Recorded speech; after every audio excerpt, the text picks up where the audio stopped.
I'll marry the first woman who says yes before that bell rings, and I don't care if she hates me by morning." Nathan Briggs shouted it into a street full of strangers, his voice cracking like a whip, two children clinging to his coat behind him. Men laughed, women turned away. The bank would take everything he loved before sunrise, unless anyone, stood beside him at that altar. Then one quiet woman stepped off a porch and asked him a question no one else had dared to ask. If you love stories where kindness wins, subscribe and follow this one to the very end, and comment the city you're watching from, so I can see how far this story travels tonight.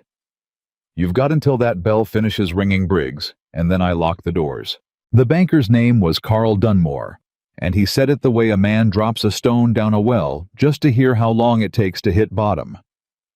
He stood in the doorway of the Dry Creek Bank, with his thumbs hooked in his vest, watching Nathan Briggs, the way a cat watches something already half dead. "You can't do this tonight," Nathan said. "It's near midnight. I'm not doing anything. Your brother did it. Your brother signed it. I just hold the paper." Dunmore tipped his head. "Sunrise. A legally recognized family, or the ranch, and every head of cattle on it goes to auction.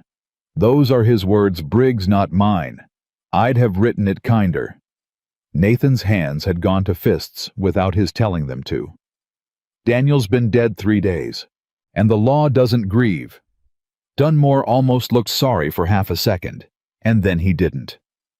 "Sunrise, Briggs. Bring me a wife or bring me nothing." The door shut. The lock turned, and Nathan Briggs stood in the middle of the street with two children he had no idea how to save, and less than 6 hours to do it. He turned around. Luke stood there, 11 years old, jaw set hard, the way his father's used to set, refusing to cry because somebody had to be the man, and he'd already decided it was him.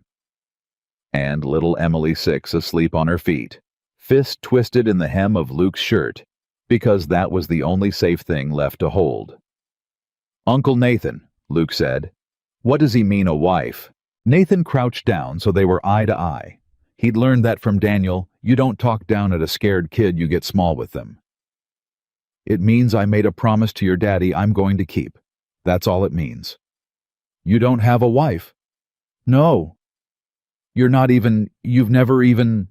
Luke stopped. He was old enough to know what he was saying, and young enough to be ashamed of it. "Pa always said you'd rather wrestle a bear than dance with a woman." Despite everything, something tugged at the corner of Nathan's mouth. "Your pa wasn't wrong." "Then how?" "I don't know yet." He said it plain, because the boy would smell a lie. "But I'm going to figure it out before that sun comes up.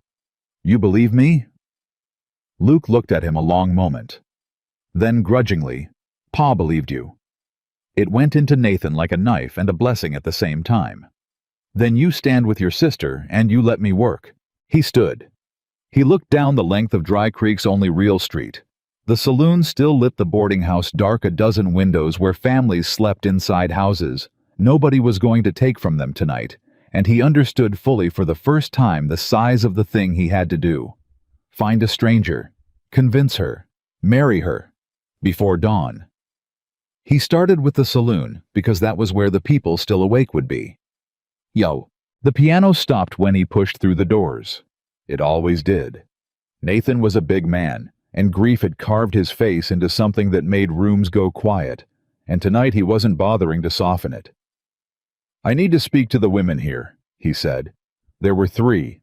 A card dealer named Pearl with rings on every finger, a girl pouring drinks who couldn't have been 17, and a woman in a green dress who laughed before Nathan had even finished his sentence. "You hear that, Pearl?" The mountain came down to do his courting. She leaned on the bar. "What's the matter, Briggs? Run out of cows to talk to? I'm not here to be laughed at." "No." "Then you walked into the wrong building, honey, because that's most of what we sell."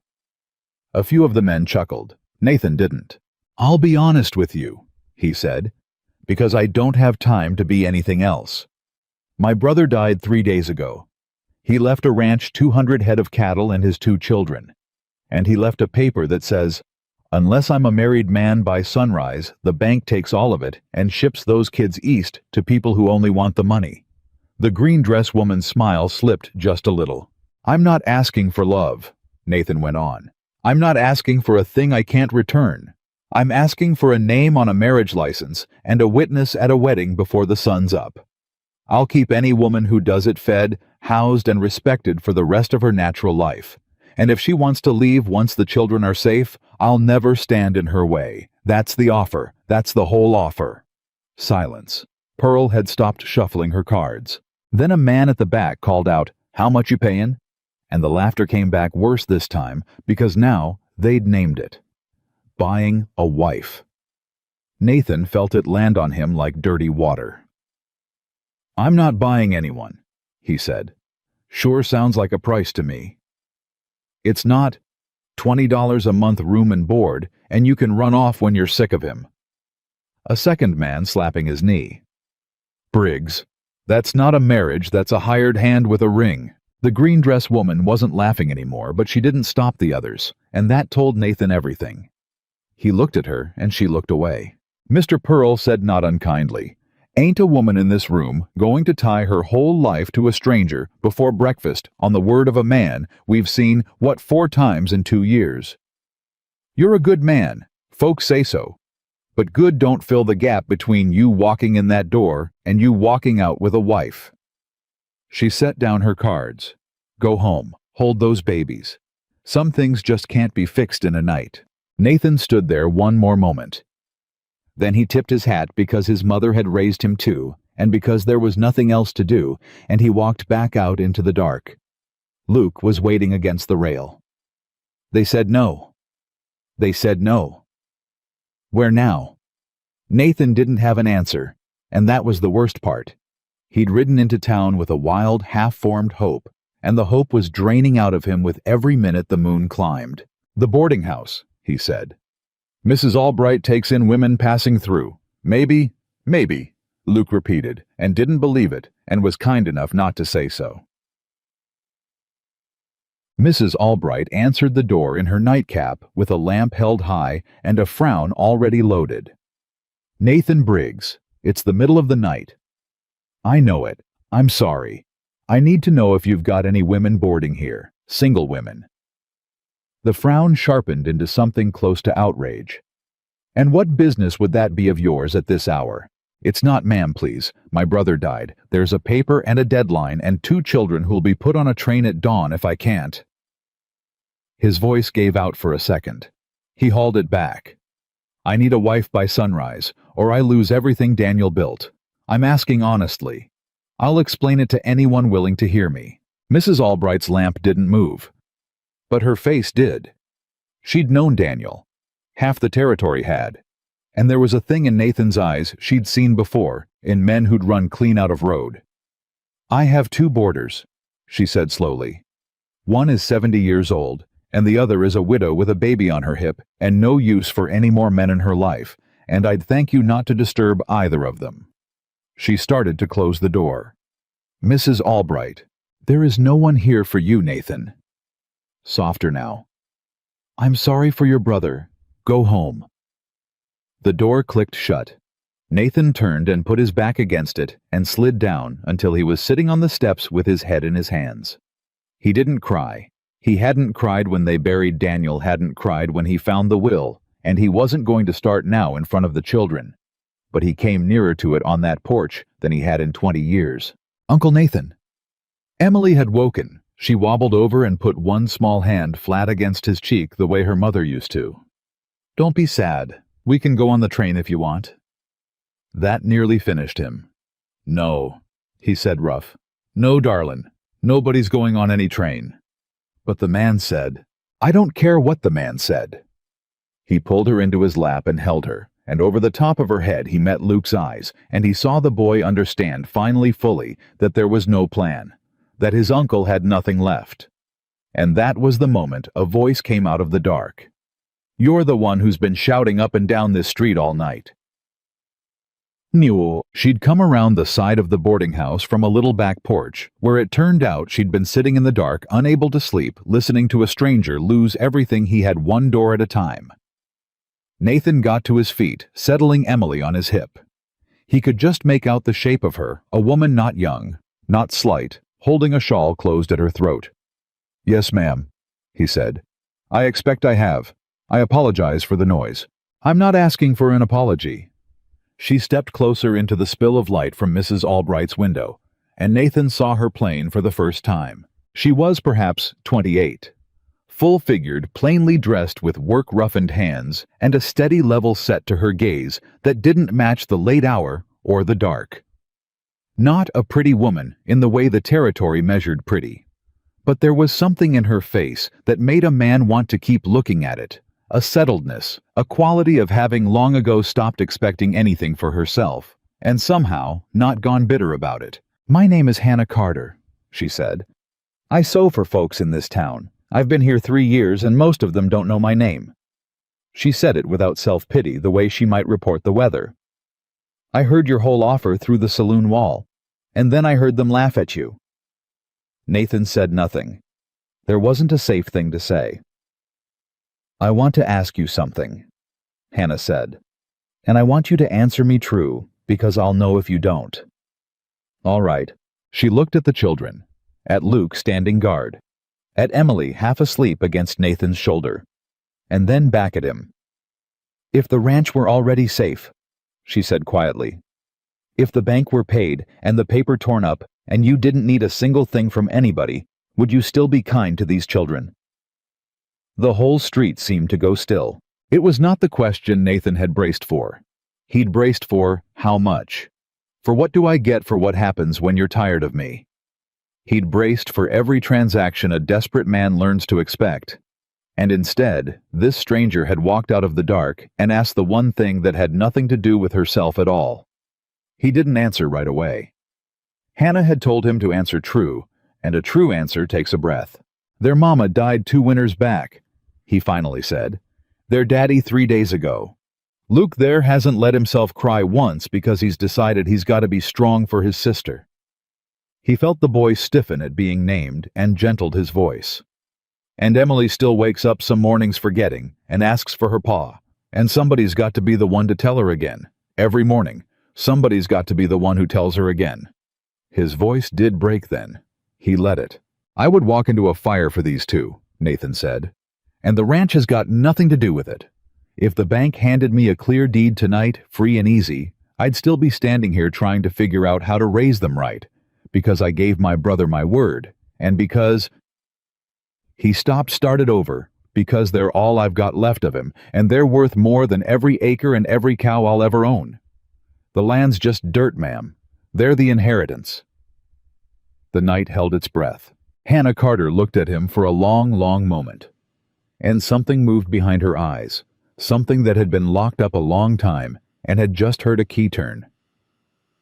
"All right," she said. Nathan blinked. "All right what?" "All right, I'll marry you." She pulled her shawl tighter, and now for the first time her voice was not quite steady. "Before dawn, like you asked." For a moment Nathan couldn't make his mouth work. "You—" He set Emily down gently and stood up straight. "Ma'am, Miss Carter, you don't know me. You don't know one thing about me except what you heard through a wall. I know you spent the last hour begging strangers to help 2 children who aren't even your own," Hannah said. "I know you'd rather lose your land than lose them. And I know that when I asked you a question with no profit in it for you, you answered it like the children mattered more than the answer." She lifted her chin. "That's more than I know about most men I've met in 3 years, Mr. Briggs. It's enough. It's a hard life out there. The ranch is failing. I told the truth in that saloon. It's drought and debt and 200 head of cattle. I'm not sure I can keep alive. I can't promise you comfort." "I didn't ask for comfort. I can't promise you." He struggled with it. "I can't promise you the kind of marriage a woman dreams of. I'd be lying if I dressed it up. You'd be marrying a man you met an hour ago to save a deadline. That's the cold truth of it, and you deserve to hear it cold before you say yes."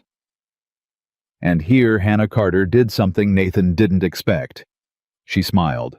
It was a small, tired, knowing smile, and there was an old hurt folded into it. "Mr. Briggs," she said, "I'm 28 years old.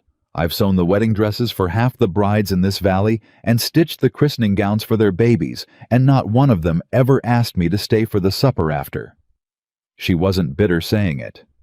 That was the strangest part. She just laid it down like a fact she'd made peace with. "I stopped dreaming about the kind of marriage a woman dreams of a long time ago, so you needn't worry about disappointing a dream I gave up before you ever found me." Nathan didn't know what to say to that. It was the saddest thing anyone had said to him in a long while, and she'd said it like it was nothing. "But you asked me a thing back there," she went on, "without meaning to. You asked me if I'd help 2 children nobody else wanted. And the answer is yes. Whatever else this marriage is or isn't, I can be of use to those 2. I can keep them fed and warm and read to at night. I'm good at it. It's the only thing in this world I've ever been truly good at, and nobody's ever once let me do it for keeps." Her voice caught. She steadied it. "So you'd be giving me something too, Mr. Briggs, whether you meant to or not. Don't go thinking it's all charity running one direction." Luke had been watching this whole exchange with the wary, narrow eyes of a boy who'd learned that grown-ups make promises they break. Now he spoke up. "We don't need a new ma," he said flatly. Hannah turned to him. She didn't flinch, and she didn't coo at him, both of which Nathan noticed, and both of which were exactly right. "No," she agreed. "I don't expect you do. You've already got a ma. She just isn't here anymore."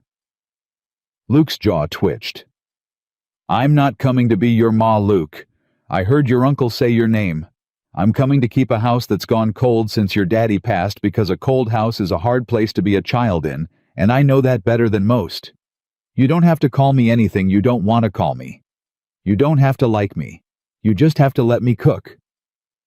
She tilted her head. "Can you let me cook, or are you going to fight me on the cooking too?" Luke stared at her.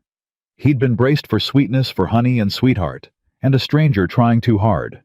He had no defense ready for plain-spoken truth and an offer of supper.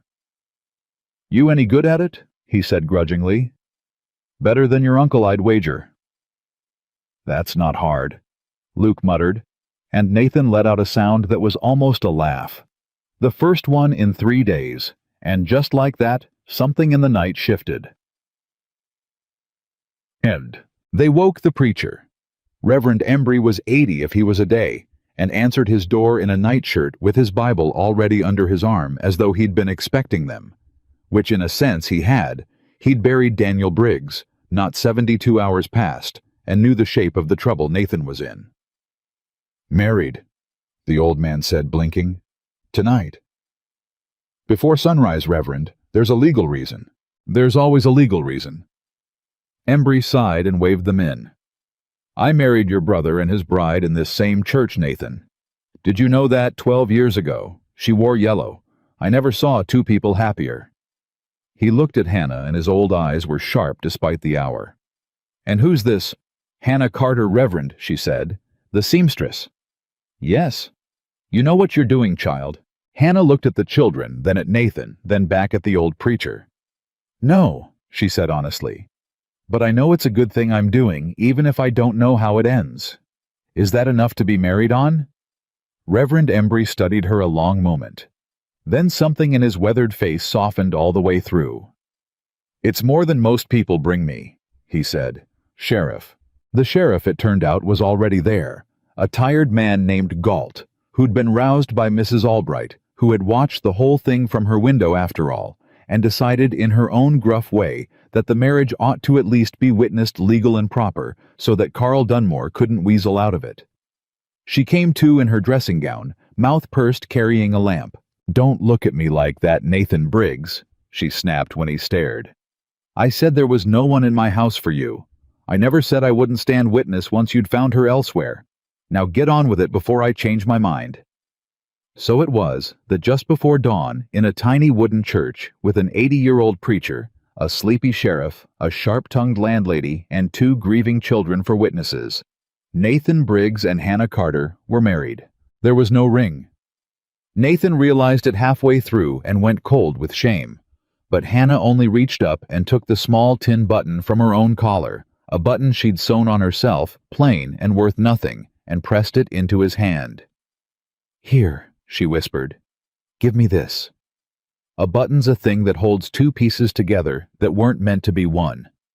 That'll do for a ring better than gold, I think." And Nathan Briggs, who had not wept at his brother's grave, had to look hard at the floor to keep his eyes from spilling as he closed her hand around that tin button and called it a wedding band. "Do you, Nathan, take Hannah?" "I do." "Do you, Hannah, take Nathan?" She paused. Just a breath.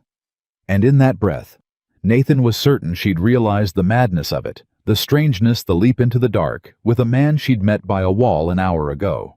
But she was only looking at the children. "I do," Hannah Carter said. "I surely do." They were not the only ones awake before dawn in Dry Creek that night. In the largest house in the valley, behind a window where a single lamp burned, a man named Silas Mercer was also awake. Mercer was the richest cattleman in 3 counties, and for 2 years he'd been waiting patient as a buzzard for the Briggs Ranch to fall, because the Briggs Ranch sat astride the only reliable creek for 15 miles, and a man who controlled that water controlled the whole valley. He'd had a quiet arrangement with Carl Dunmore at the bank. He'd known about the clause in Daniel Briggs's will before Nathan ever did. He'd already drawn up his bid for the auction. He had counted with the cold certainty of a man used to winning on a hard-headed bachelor cowboy, failing to do the one impossible thing the will demanded. So when his hired man came riding up the lane at first gray light, breathless, Mercer was already at the door. "Well, he did it, Mr. Mercer." The man swallowed. "Briggs, he found a woman. They married not an hour ago. Preacher Sheriff witnesses all of it. It's legal. The deadline's met." For a long moment, Silas Mercer said nothing at all. The lamplight caught the edge of his jaw, and something passed across his face that was worse than anger. It was patience recalculating. "A woman," he said softly. "Found a woman before dawn, in Dry Creek." He almost smiled. "Now who in the world would tie herself to a sinking ship like that, I wonder?" "The seamstress, they're saying. The Carter woman. The seamstress." Mercer turned the word over like a coin looking for the flaw. Married in the dark in a hurry to beat a clock, to save a ranch. Now he did smile, and it was not a good thing to see. A marriage like that, Hollis, a marriage made only to satisfy a piece of paper with no love in it and no time to even know each other's faces. Why, a marriage like that isn't a marriage at all, is it? It's a fraud. It's a scheme. "Sir, it's a thing that can be unmade." Mercer stepped back inside and reached for his coat. "Get me Dunmore, and get me my lawyers. The sun's up, Hollis, and the Briggs boy thinks he's won." He pulled the door open onto the new day. But a deadline met is not the same as a war over. Not by a long shot. Nathan brought his new wife home as the first real light came over the valley. The ranch house was dark and cold, and exactly as much of a mess as a grieving man and 2 children could make of it. In 3 days, dishes unwashed. Daniel's coat still hanging by the door, where no one could bear to move it. A stillness over everything, like dust over furniture in a shut-up room. Hannah stood in the doorway and took it all in. Nathan watched her face braced for dismay, for second thoughts, for the look that said, "What have I done?" It didn't come. Instead, Hannah Carter set down her single small carpet bag, rolled up her sleeves, looked at the cold hearth and the unwashed dishes, and the 2 exhausted children swaying on their feet, and said the first words she would speak as mistress of that house. "Well, first thing we do is build up that fire. A house this cold's no place to be sat in." She crouched down to Emily's level. "And then I think a little girl who's been up all night needs to sleep, and when she wakes up there'll be something warm to eat. Would that be all right?" Emily, too tired to be guarded, simply nodded and held up her arms to be carried. And Hannah, who had carried 100 other women's children and given every one of them back, lifted this one against her heart with a look on her face that Nathan would remember for the rest of his life. "Luke," Hannah said over the small head, "show me where the firewood's kept. You and me are going to get this house warm together. Man's work. You up for it?" And Luke, who'd sworn he didn't need a new ma who'd guarded his sister all night with a child's grim courage, looked at this strange plain-spoken woman, holding his sister like she was precious, and felt something he hadn't felt since his father died. He felt for one moment like he could put the weight down. "This way," he said. "Firewood's out back. There's not much of it. Pa was going to split more before." He stopped. "Before," Hannah agreed gently.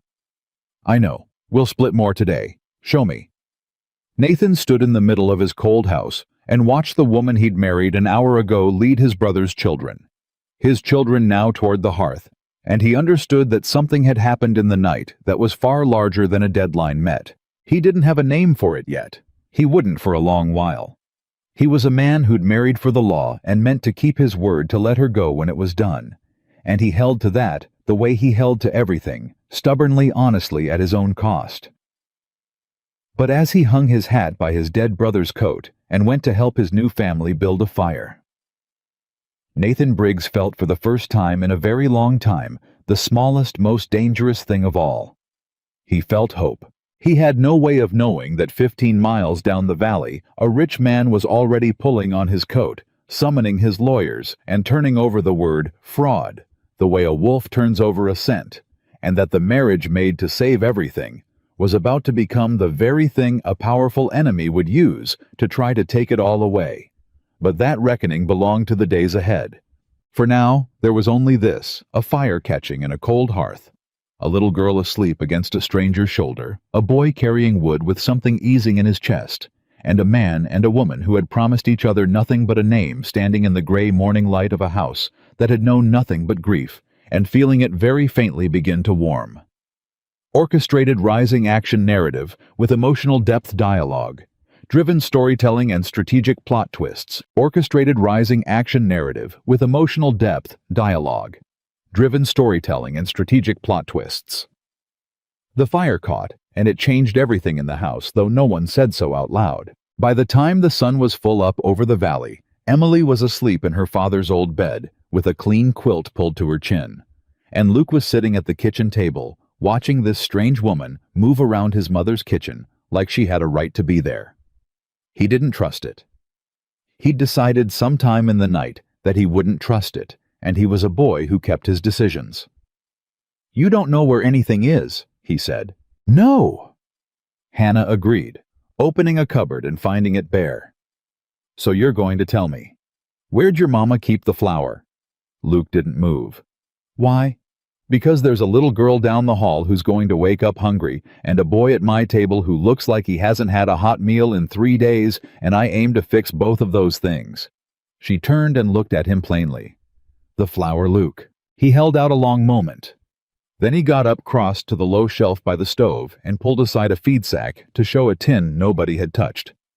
"There," he said. "She kept it there so the mice couldn't—" He stopped. His jaw worked. "She kept it there. That was smart of her?" Hannah took the tin down gently, like it was something more than flour. "Your mama knew her kitchen, I can tell. A woman who'd think about the mice is a woman who ran a good house." She set the tin on the table. "You'll have to teach me her ways. I'd rather keep them going than start over with my own." Luke stared at her.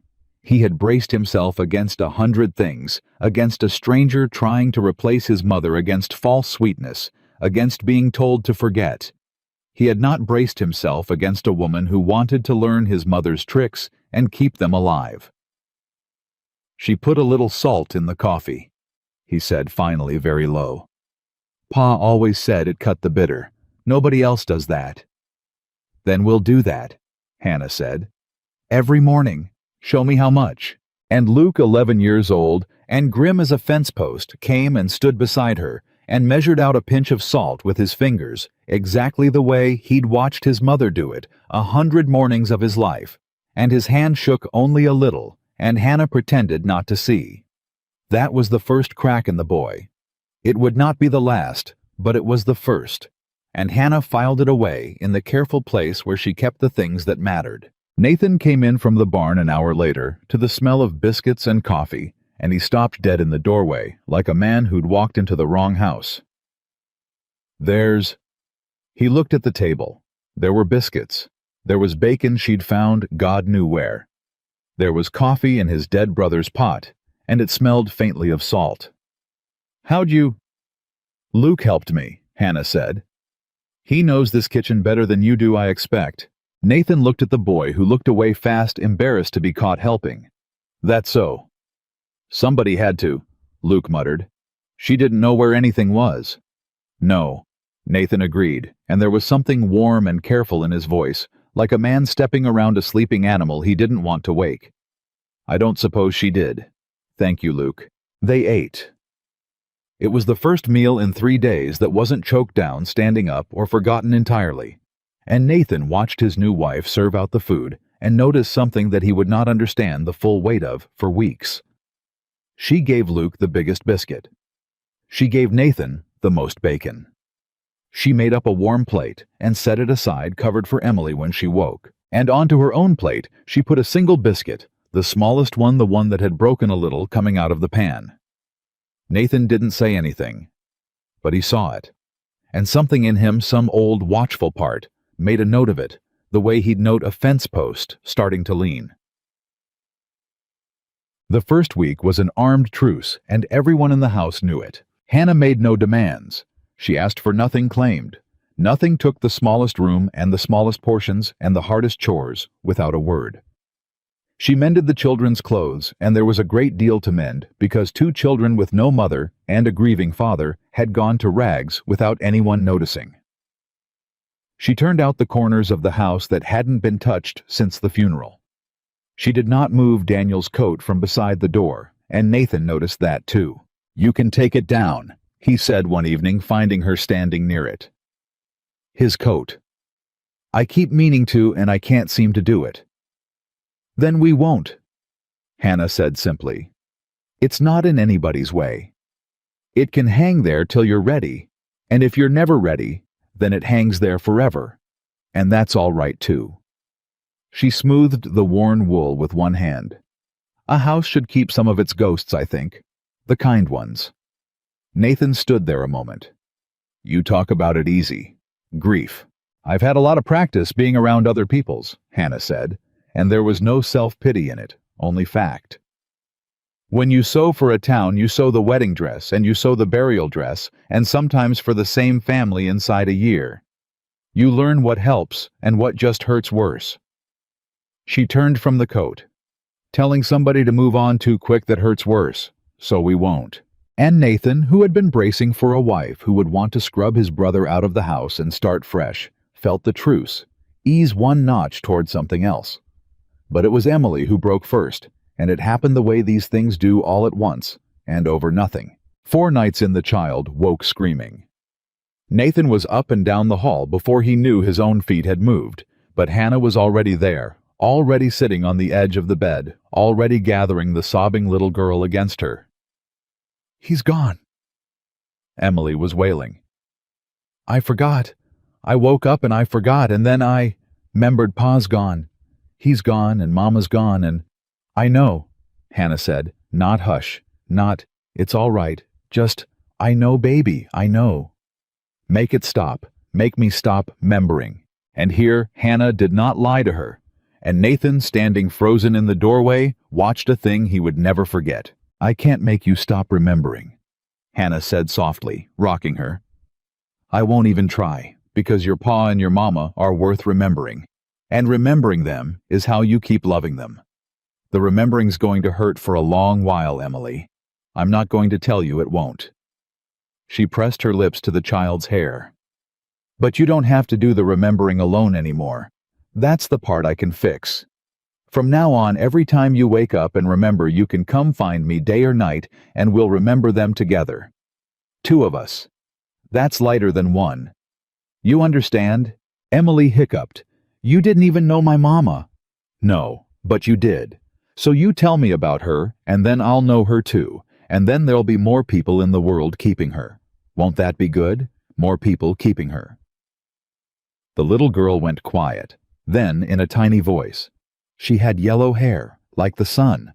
Pa said she wore a yellow dress when they got married." "Reverend Embry told me the very same thing," Hannah whispered. "He said it was the prettiest dress he ever saw in his church. He said that—" "He surely did." Emily's sobs slowed. She burrowed into Hannah's shoulder. "Tell me about her dress," she mumbled, already half asleep again, the storm passing as fast as it had come. "The yellow one." And Hannah, who had never seen the dress, who knew nothing of the woman but a preacher's offhand kindness, made up a beautiful dress out of love and thread, and the deep knowledge of what a grieving child needs to hear, and she talked the little girl all the way back down into sleep. When she finally looked up, Nathan was still in the doorway. His face was wet. He didn't say anything. He couldn't. He just looked at her holding his brother's child, and Hannah looked back at him, and a great deal passed between them in that silence that neither one would have known how to say in words. Then Nathan cleared his throat rough and said the only thing he could manage. "She'll want breakfast early. After a night like this, she always does." "Then I'll be up early," Hannah said.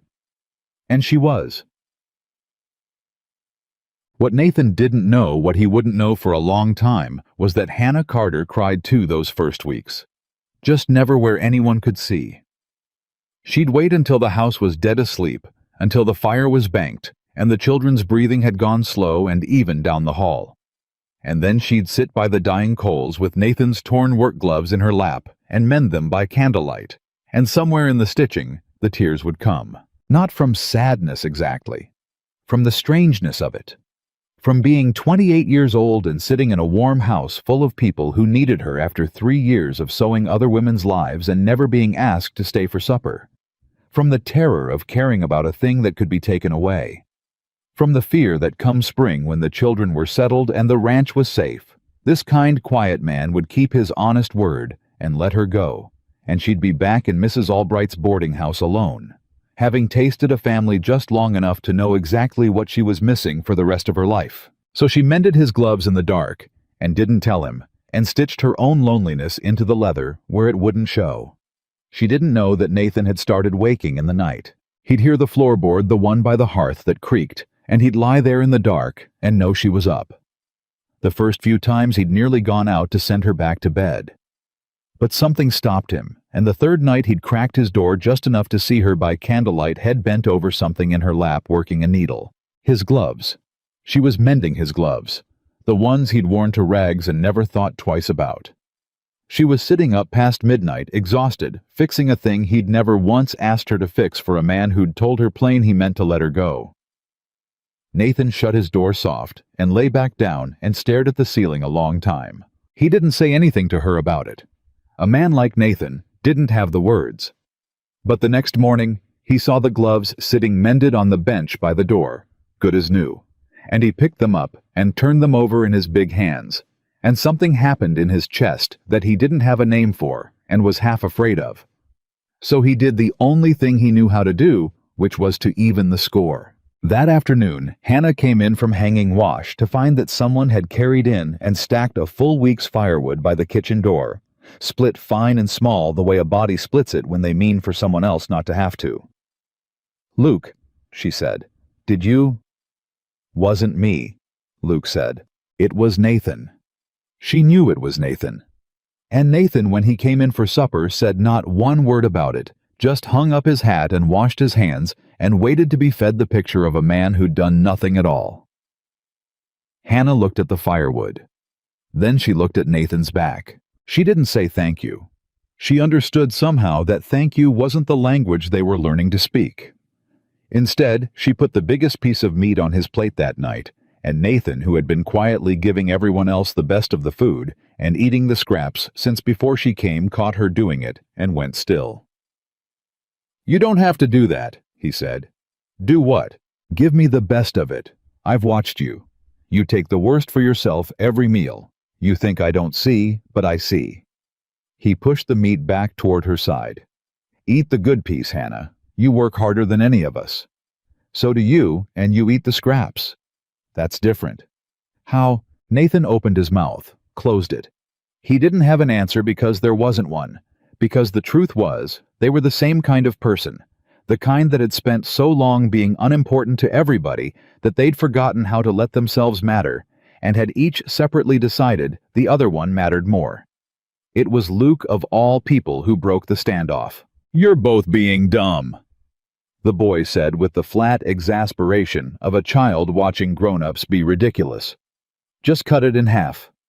There was a beat of silence, and then Hannah laughed a real laugh, surprised out of her, and Nathan's mouth twitched, and even Emily giggled, though she didn't know what was funny. And Nathan picked up his knife and cut the meat exactly in half, and put one piece on Hannah's plate and one on his own, and looked at Luke and said, "When'd you get so smart?" "I've been smart," Luke said. "You all just don't listen." And for the first time the whole table laughed together. All four of them. In a house that 3 weeks before had known nothing but the silence of grief. The laughter came back slow after that, but it came back. It came back in the way Emily started running to the door when Nathan rode in instead of hiding. It came back in the way Luke stopped saying she about Hannah and started saying Hannah, which was not Mama and never would be, but was a long way from she. It came back in the small ordinary music of a house with people in it who'd started without meaning to take care of each other. And it frightened Hannah more than the grief had, because she could feel herself wanting it. She'd promised herself she wouldn't. She'd come into this with her eyes open, a hired wife with a date stamped on her, here to do a job, and then step aside. But you couldn't read a child to sleep every night and not start to love them. You couldn't watch a quiet man carry your mended gloves around like they were precious and not start to wonder. And wanting was dangerous, because wanting was how you got your heart broke, and Hannah Carter had spent 28 years learning not to want things she couldn't keep. She said as much once without meaning to. It was a Sunday, and Nathan had found her out by the wash line with her hands gone still in the basket and her eyes somewhere far off. "You all right?" he asked. "I'm fine." "You've got a look. My ma used to call it the far look. Means a body somewhere else." Hannah picked a sheet out of the basket and didn't answer right away.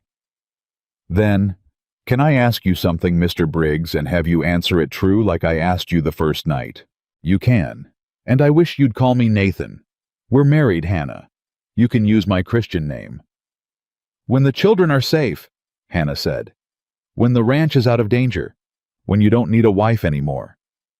She kept her eyes on the wash. "What happens to me?" Nathan went still. "You said it yourself."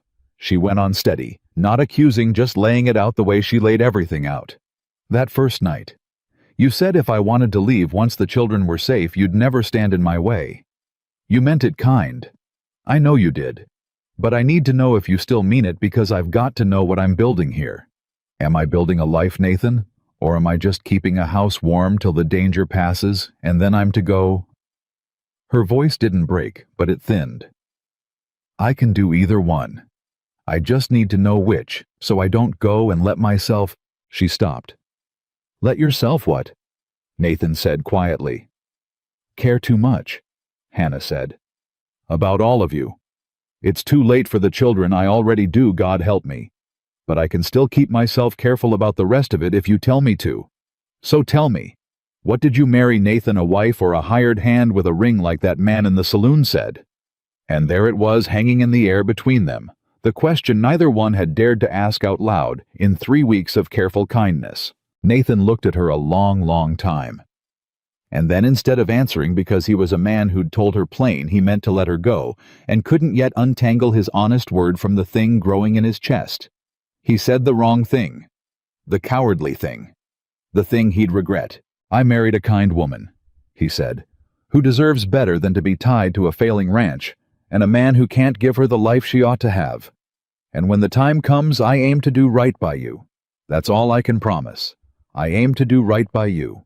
It was meant as honor. He meant it as the most decent thing he could offer her. "I won't trap you. I won't hold you to a bargain you made in the dark. I'll set you free when I can." He meant it as love, even the only kind of love a man like him knew how to give, the kind that puts the other person's freedom above his own wanting. But Hannah didn't hear it that way.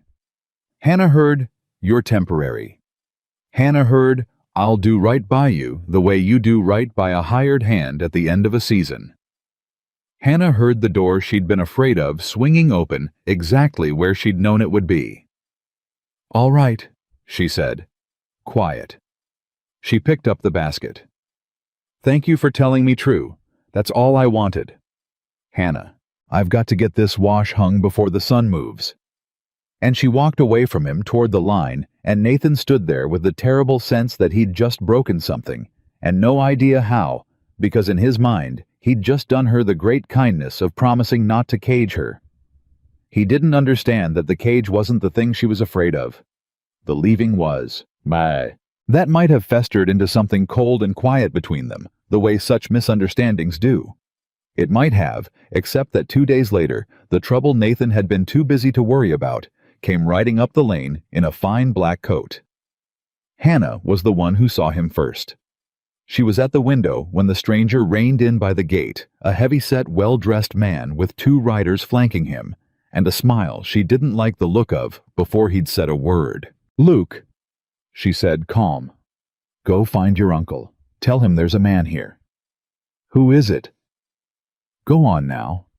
Nathan came around from the barn, wiping his hands, and Hannah watched his face change the instant he saw who it was. She'd never seen Nathan look at anything the way he looked at this man, not with fear, but with the still hard wariness of a man who spotted a snake in the grass and is measuring the distance to it. "Mercer," Nathan said. "Briggs." The man swung down off his horse easy and unhurried like he owned the ground he stepped on. "I came to offer my condolences. Your brother was a fine man. Stubborn as a mule about his water rights, but a fine man."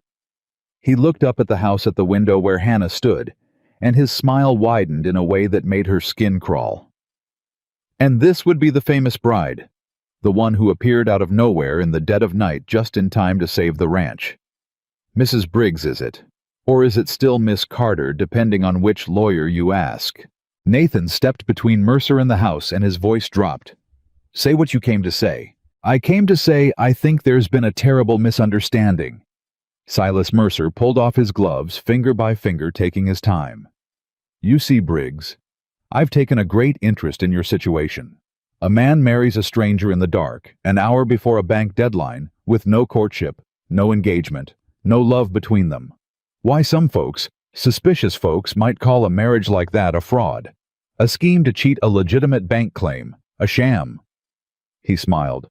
"Wouldn't hold up. Not under a good lawyer's questions. Not in front of a judge." Hannah felt her stomach drop. "The marriage is legal," Nathan said. "Preacher, sheriff, witnesses. It's done." "Legal on paper," Mercer agreed pleasantly. "But a marriage isn't paper. Briggs, is it? A marriage is a true joining of 2 souls. And if I can show a court that there's no true joining here, that this is a hired woman and a desperate man, and a transaction dressed up in a Sunday dress," he spread his hands.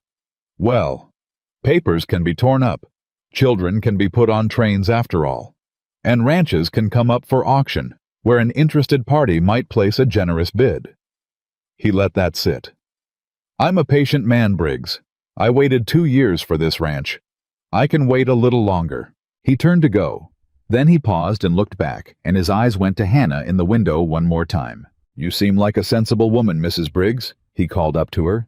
"A practical woman. The kind who knows a good bargain when she sees one and a sinking ship when she's standing on it. When this all falls apart, and it will, you come find me. I always have use for a sensible woman.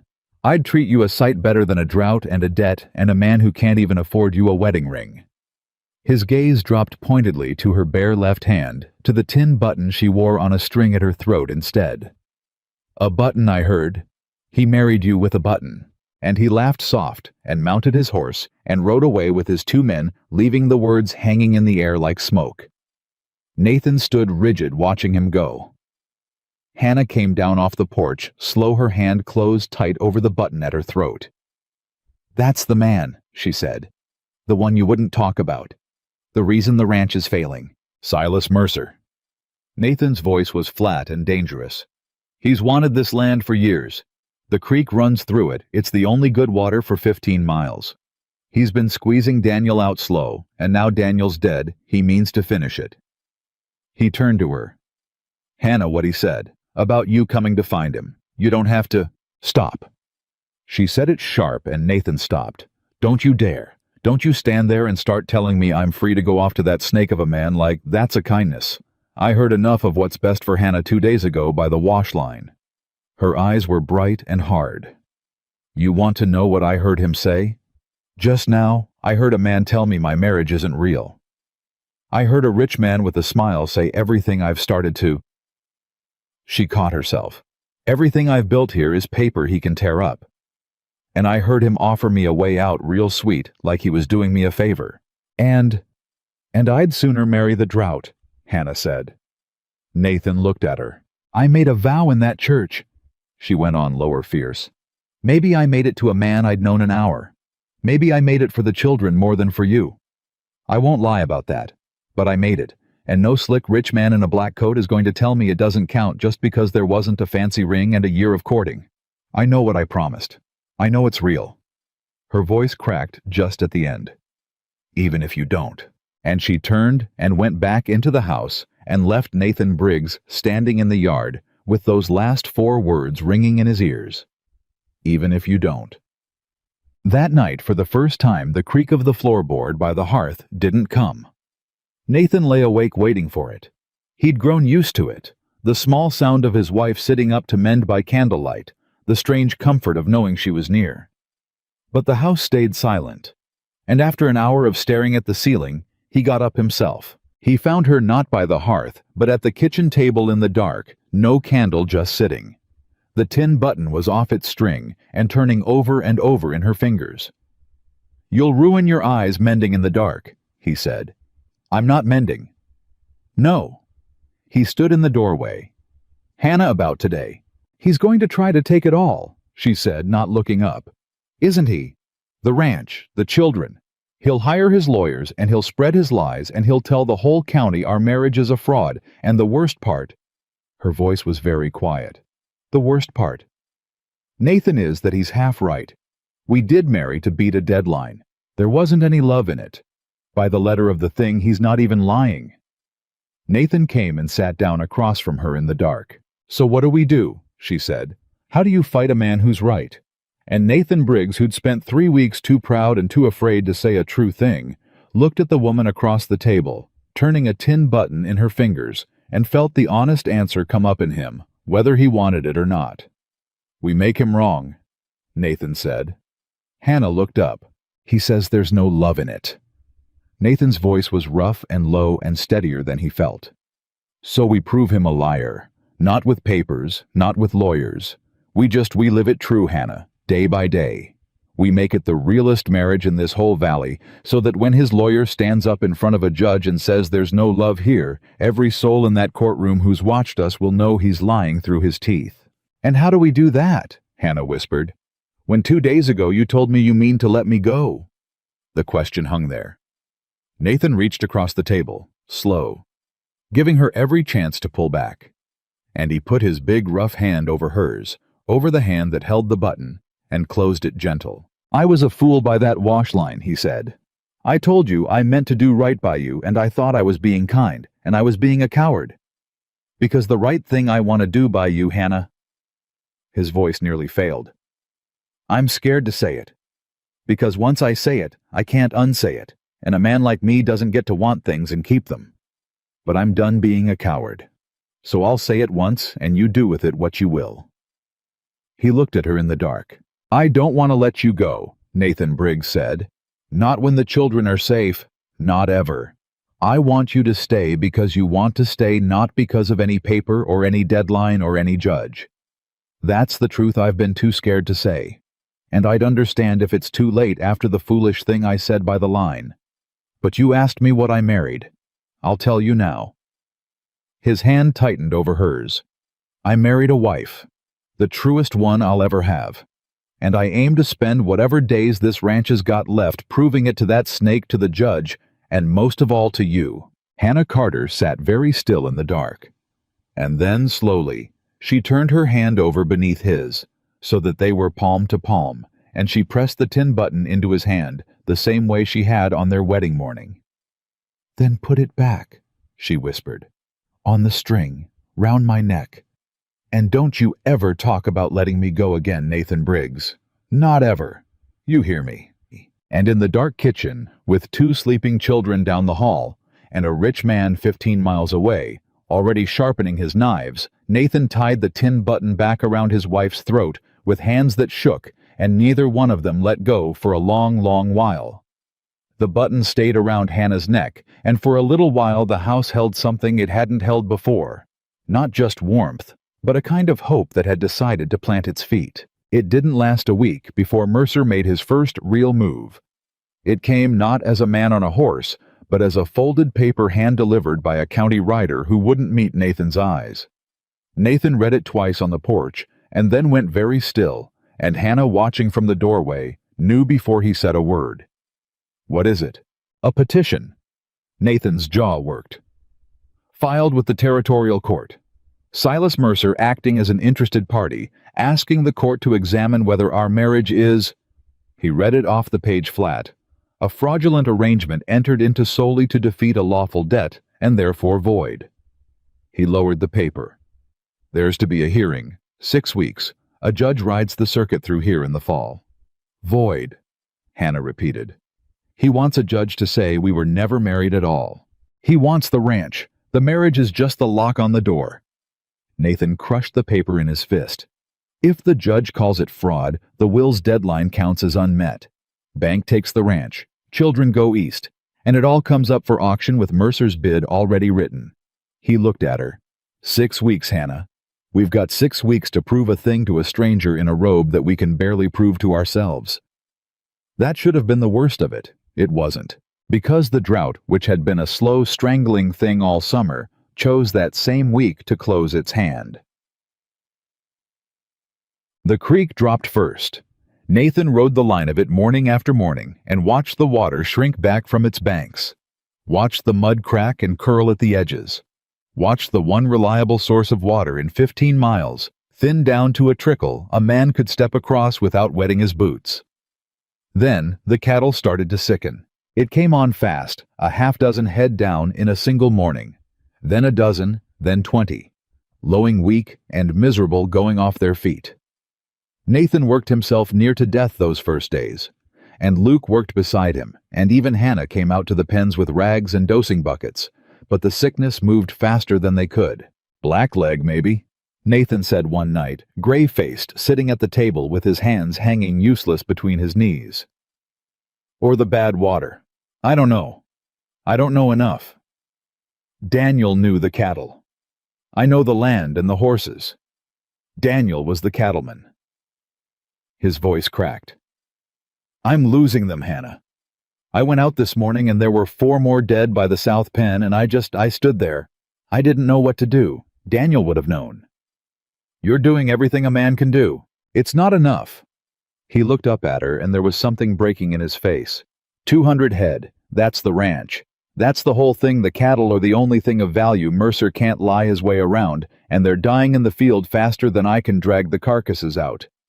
By the time that judge rides through, I won't have a ranch worth saving.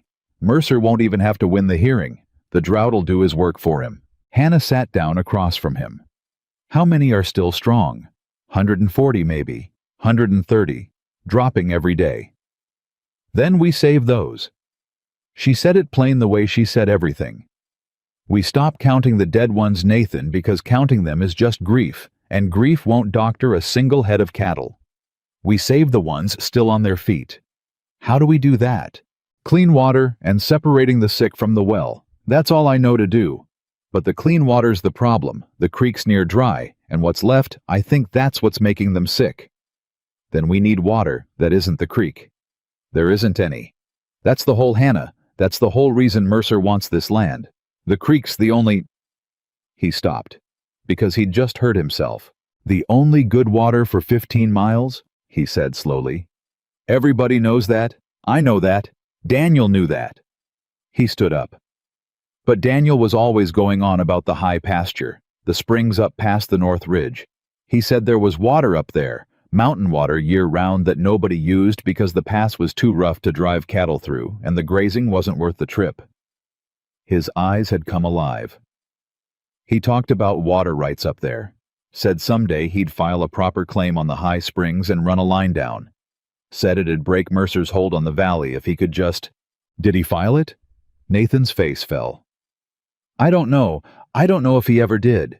There'd be papers if he did, a claim on record. He raked a hand through his hair. But Daniel's papers are a mess. The whole desk's a disaster. I never could make sense of how he kept things, and I've been too buried to dig through it." And here Hannah Carter stood up too, and something settled in her face, some old quiet competence that Nathan hadn't seen before. "I can make sense of papers," she said. "I kept the books for the dress shop in Missouri before I came west. I kept ledgers and contracts and receipts, every one of them sorted and filed, where I could lay hands on them in a minute. Other people's papers were my whole living for 6 years." She was already moving toward Daniel's old desk in the corner. "You go save the cattle, Nathan. You and Luke do what you know. I'll dig through Daniel's papers and find out if your brother filed that water claim before he died.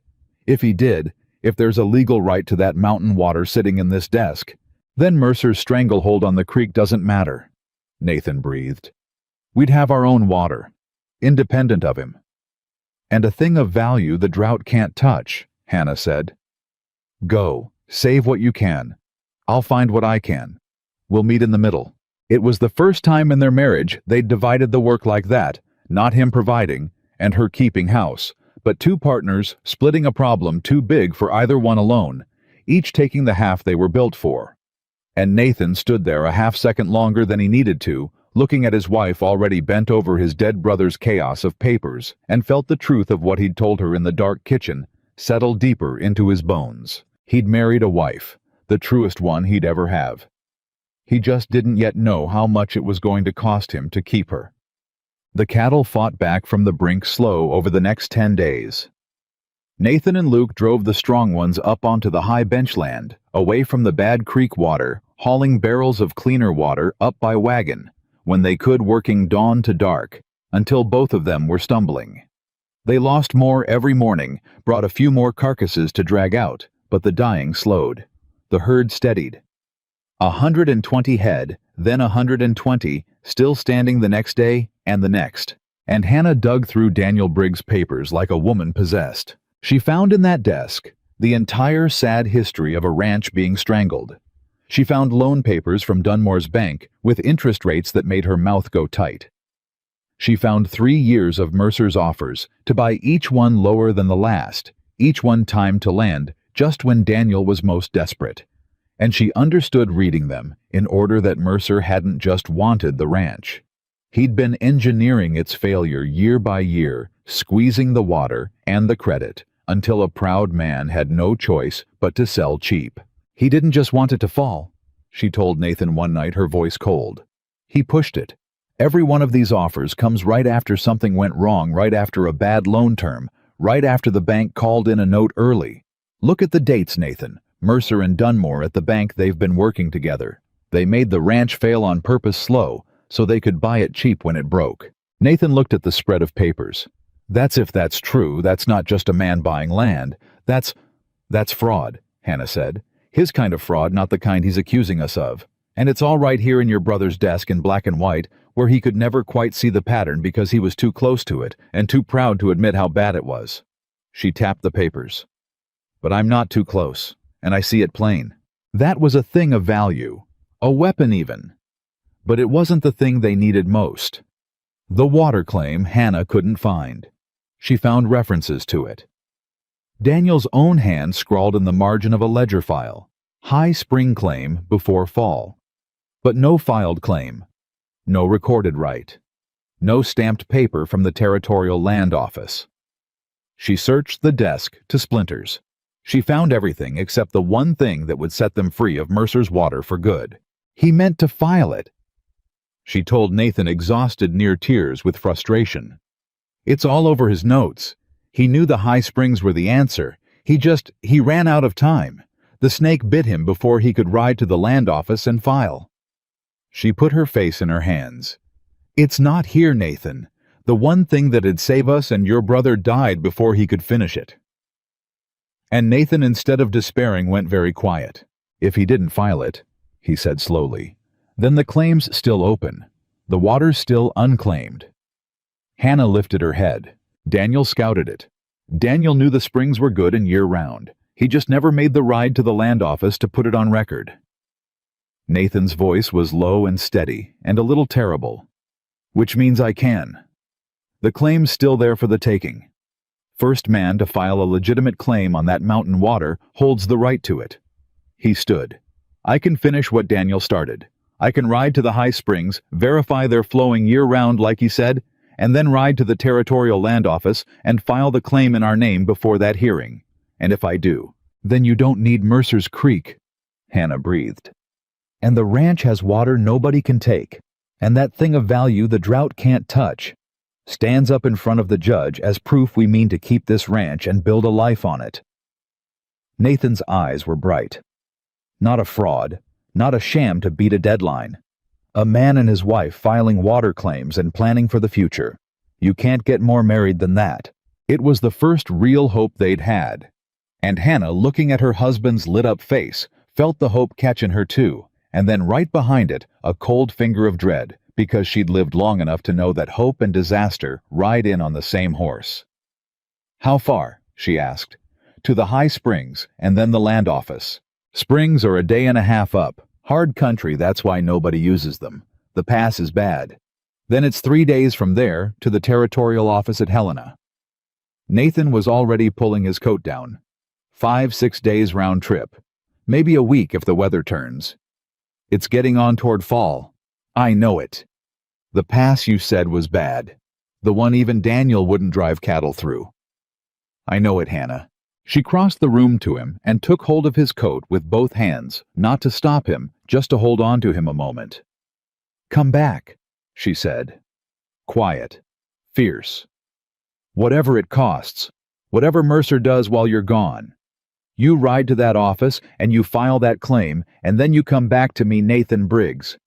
Because I just got done telling a snake in a black coat that this marriage is real, and I'll be damned if I'm going to make a widow of myself proving it. Nathan looked down at her hands fisted in his coat, and then he did a thing he'd never done. He bent and pressed his mouth to her forehead, rough and quick and clumsy, a man who'd forgotten how or never learned. I'll come back, he said. I gave you a vow in that church, and I keep my vows. You hold the ranch. Find me the rest of Mercer's papers. I'll bring back the water. He rode out at first light, and that was the last anyone on Briggs Ranch heard from Nathan for 9 days. Mercer made his move on the 4th day, the way a coward does when the man of the house is gone. He came up the lane again in his black coat, 2 men behind him, and this time he didn't bother to dismount. He just sat his horse in the yard and called up to the house, and Hannah came out onto the porch with Luke beside her, and Emily's hand clamped in hers. I hear your husband's left you, Mercer said, smiling. Ridden off into the mountains, they say.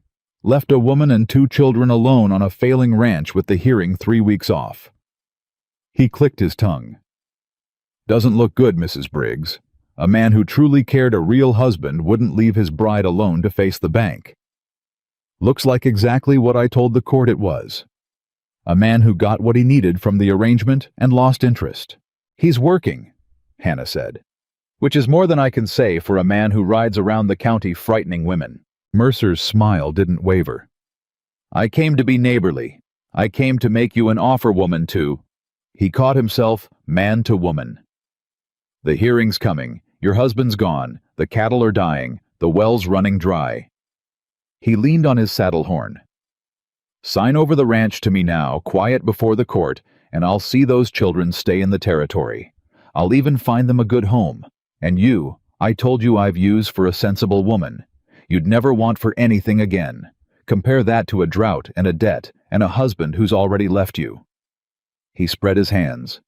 Which is the loving choice, Mrs. Briggs? Holding 2 children on a sinking ship out of pride, or doing what's best for them? And here was the cruel genius of the man he'd found her tenderest place. What's best for the children? The very question Hannah had asked Nathan that first night. The man had turned her own kindness into a knife and pointed it at her. For one terrible second, Hannah wavered. Not because she believed him, but because that one phrase, what's best for the children, was the only thing in the world that could make her doubt herself. It was Luke who answered before she could. The boy stepped forward, 11 years old, and put himself half in front of Hannah, and his voice came out shaking but clear. You're a liar, Luke said. My uncle didn't leave. He went to get water so the cattle don't die, and he's coming back, and Hannah's been up every night reading Pa's papers to fight you, and you... His voice broke and steadied. "You killed our cattle. You poisoned the creek, or you cut the bank loans, or whatever it is. I heard Hannah say it. You made our ranch fall on purpose, so you could buy it cheap, and that's the real fraud. That's your fraud, and we're going to show the judge." The yard went dead silent. Mercer's smile finally slipped. Just for a flicker. But Hannah saw it, saw the man's eyes go to the boy, and then up to her sharp and reassessing, and she understood that Luke had just said too much, had shown their hand, had told Silas Mercer plainly that they'd found the pattern in Daniel's papers. "Luke," Hannah said quietly, "go inside. Take your sister." "But now, please." The children went. And Hannah stood alone on the porch, facing the richest, most dangerous man in 3 counties, and lifted her chin. "You heard the boy," she said. "We know what you did. It's all in writing in this house, and come the hearing the judge is going to hear about your offers and your bank arrangements, and how a healthy ranch happened to fail right when you wanted to buy it. So you can ride out of here with your offer, Mr. Mercer. I'm not selling. Not the ranch, not the children, not myself. There's not enough money in the territory." Mercer looked at her a long moment, and then slowly all the false warmth drained out of his face, and what was left underneath was the thing she'd seen the snake flicker of from the start, cold patient, and without any bottom to it at all. "Papers in the house," he said softly. "Now that is useful to know." And Hannah's blood went to ice because she understood an instant too late that she'd done the very thing she'd just scolded Luke for. She'd told him where the evidence was. Mercer touched his hat. "You have a good evening, Mrs. Briggs. You've given me a great deal to think about." He wheeled his horse. "A great deal indeed." And he rode away, and Hannah stood on the porch with her heart slamming, and knew with sick certainty that she had to get Daniel's papers out of that house before Silas Mercer found a way to make them disappear. She didn't sleep that night. She gathered every paper that mattered, the loan documents, the dated offers, the ledger with Daniel's water claim note in the margin, and she wrapped them in oilcloth and she hid them, not in the house, but out in the barn, buried in a feed bin under a foot of grain, where no fire and no thief would think to look. She made Luke help her, and swore him to silence, and the boy did it with the grim seriousness of a soldier, because he understood now that this was war. It was a good thing she did, because 2 nights later the barn caught fire. It started near the house, not the barn, in a stack of dry brush. Nobody remembered piling there, and by the time Hannah smelled the smoke and got the children out, the flames had jumped to the woodshed and were licking toward the house itself. There was no one to fight it but a woman and 2 children and a near-dry well.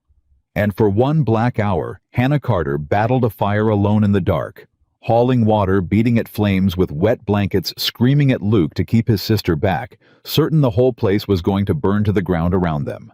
It didn't. The wind turned at the last the way it sometimes does, and spared the house and most of the barn. But the woodshed was gone, and a corner of the barn was scorched black, and when the gray light came up, and Hannah stood swaying in the smoking yard, with her hands blistered and her face streaked, she found the thing that turned her terror into something harder. Boot prints. In the soft dirt by the brush pile. Big ones made by a man leading off toward the road where a horse had stood. The fire hadn't started itself. "He tried to burn us out," she said when Luke came to stand beside her, both of them staring at the prints. "He couldn't get the papers, so he tried to burn the whole house with them in it." Her voice shook with rage, not fear.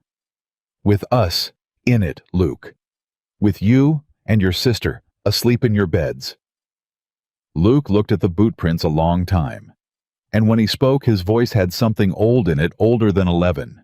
"The papers are in this barn," he said. "He doesn't know that. He thinks they burned with the house, or he thinks they're still inside where he can find them later. But they're in the feed bin, safe." He looked up at her. "We've still got him, Hannah. He just doesn't know it." And Hannah looked down at this boy who'd sworn he didn't need a new ma, who'd thawed 1 careful inch at a time over a summer, and saw him standing in the smoke beside her, fierce and steady, and hers, family now in every way that mattered. And she pulled him into her arms hard, and held him while he finally cried. Not for his father, not for his mother, but out of pure overwhelmed relief that they had survived the night. "We've still got him," she agreed, fierce into the boy's hair.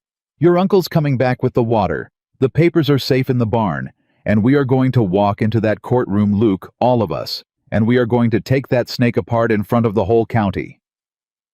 She pulled back and looked him in the eye. "But I need your uncle home to do it. I need him home." And as if the words had carried up into the mountains, that was the very afternoon, a rider was spotted coming down off the north ridge, slow swaying in the saddle, a man and a half-dead horse picking their way down out of the high country. Hannah was running before she'd decided to run.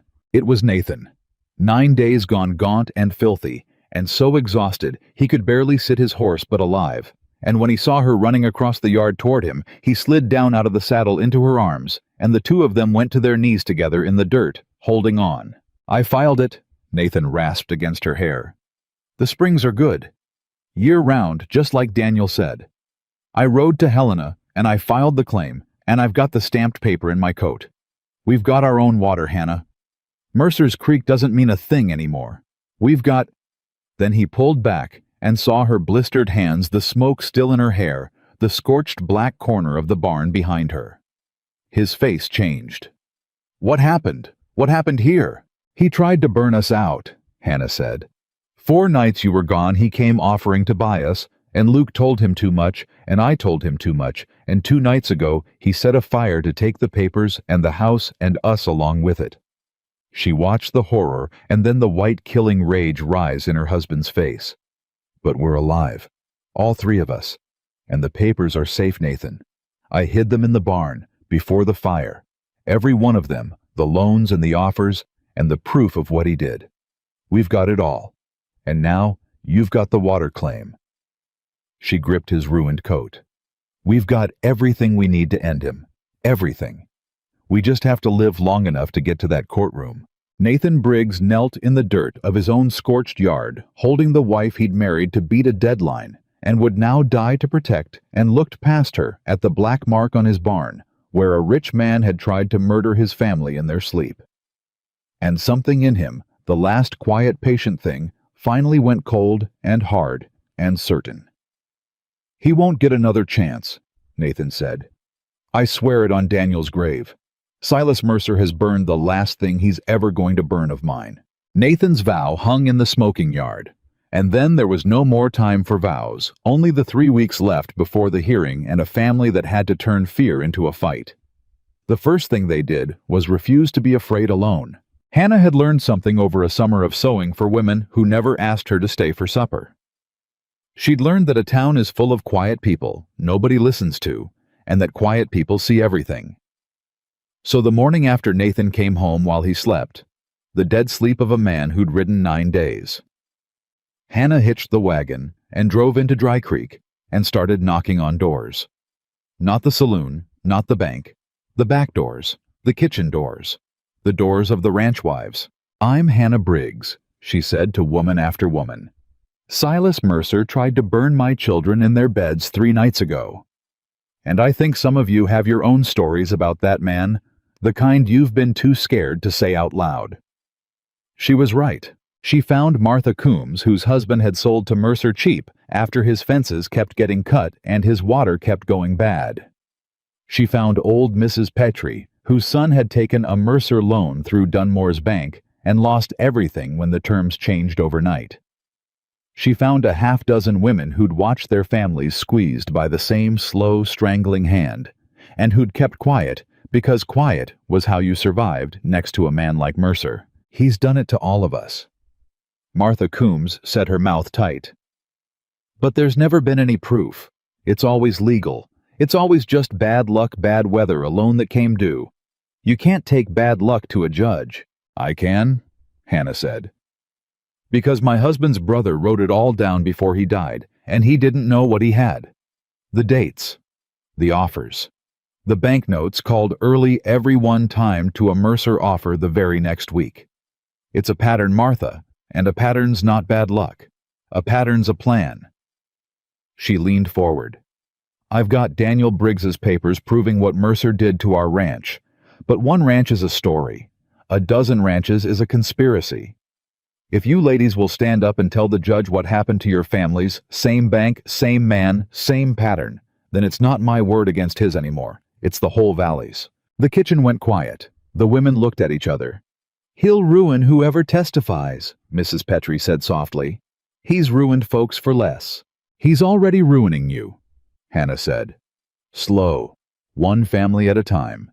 The only question is whether you go down quiet the way he likes it, or whether you stand up together all at once where he can't squeeze you one by one." She stood. "I'm not asking you to be brave alone. I'm asking you to be brave together. There's safety in a crowd that a single woman never has. He can burn one barn. He can't burn the whole county's testimony." And one by one, in that kitchen and a dozen others, the quiet women of Dry Creek Valley began to say yes. While Hannah built her army of witnesses, Nathan rebuilt the herd, and Luke did a thing nobody asked him to do. The boy had heard every word of the fight on the porch. He'd heard Mercer talk about bribing his way to what he wanted heard, Hannah say the bank, and Mercer worked together, and somewhere in his grieving, furious 11-year-old head, Luke had decided that grown-ups were too slow and too careful, and that he was going to do something himself. So Luke started watching the bank. He had a child's invisibility. Nobody looks twice at a boy loitering by a hitching post or sweeping a boardwalk for a penny. And over a week of watching, Luke saw something. He saw Carl Dunmore, the banker, ride out 3 evenings running to the same place, not Mercer's big house, but a line shack out past the edge of town, a half-fallen place nobody used. And on the 3rd evening, Luke followed him. He told no one. That was the foolish, brave, terrible thing about it.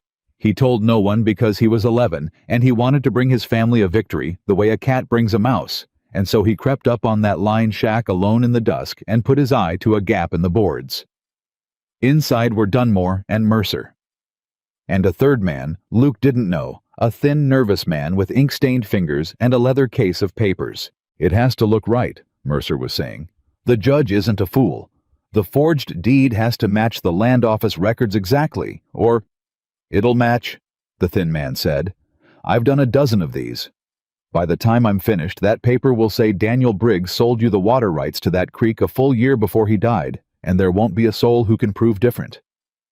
"And the High Spring claim the brother filed?" "Gone," Dunmore said. "I've got a man at the Helena office. Briggs's claim is already misfiled. By the time anyone goes looking, it'll be like he never filed at all, and without water rights of his own, with a forged deed showing you own the creek." The banker spread his hands. "The ranch has no water, no value, no marriage worth defending. The judge voids it, the bank takes it, you buy it at auction. Clean." Luke's blood roared in his ears.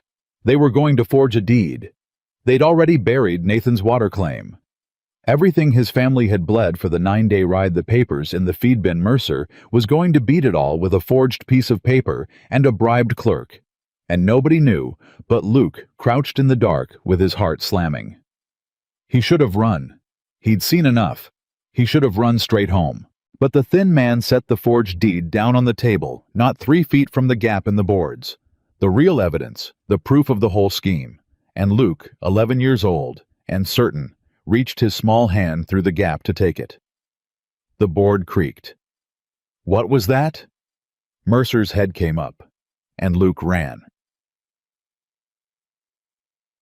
He made it home, but barely, and not before one of Mercer's men on a fast horse had seen the shape of a boy fleeing across the dark fields. Luke burst through the door, white-faced and gasping, and poured out the whole story. The line shack, the forger, the buried claim, the deed they meant to fake, and the family stood frozen in the lamplight as the full size of it landed. "They've already killed your water claim," Hannah said slowly. "The thing you nearly died for, Nathan. Gone. A bribed clerk made it disappear, and they're forging a deed to the creek." Nathan said, his voice deadly quiet. "Dated before Daniel died. So in front of the judge, it'll look like we never had water at all. Not the creek, not the springs. A ranch with no water and a marriage made to grab a worthless deadline." He turned to Luke. "And you saw the man's face. The forger. You can put a face and a place to the whole thing. Which is why..." Hannah said, the dread rising in her. They saw him. Nathan, they saw a boy run. The knock came at the door an hour later. It was the Sheriff Galt, the same tired man who'd witnessed their wedding, and his face was grim, and behind him in the dark were two of Mercer's riders hanging back watching. Nathan, Galt said, I've got a complaint sworn out. Silas Mercer says a boy from this ranch broke into a private building tonight and stole papers. Says your nephew's a thief. He lowered his voice. I don't believe it for a second. But it's sworn legal, and Mercer's pushing for me to take the boy in tonight, hold him for the circuit judge. Says a thieving child is just more proof this whole family's a fraud. The sheriff's jaw worked. I can hold him off till morning, but Nathan, they want that boy locked up before the hearing, out of the way, unable to testify to what he saw.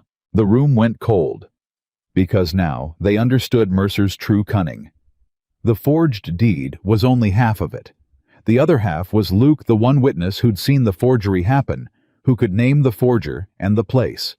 And Mercer meant to discredit that witness before he could speak, to turn the boy from a hero into a thief, to lock him up as a criminal, so that nothing he said in court could be believed. He's 11 years old, Hannah said, stepping forward, and there was something in her voice that made even the sheriff go still. He's an 11-year-old boy who watched his father die and his ranch get stolen, and that man wants to put him in a cell to keep him quiet. Sheriff Galt, you witnessed our wedding. You stood in that church. You looked at these children. Her voice shook. You're not going to take this boy. Galt looked at her a long moment. Then he looked at Luke, standing pale and frightened behind his uncle, and the tired lawman seemed to come to a decision he'd been circling for a long time. No, Galt said. I'm not. He turned and called back to the riders in the dark. Tell Mercer I couldn't find the boy tonight. Tell him I'll bring him in proper for the hearing, where he can say his piece to the judge legal and witnessed, with no chance of him having an accident in my jail beforehand. He stepped close and lowered his voice to Nathan alone. I've watched that man buy this county for years. I've looked the other way more times than I can stand to remember, because a sheriff with a family does what he has to. But burning children in their beds? His face was hard. That's where I'm done looking away.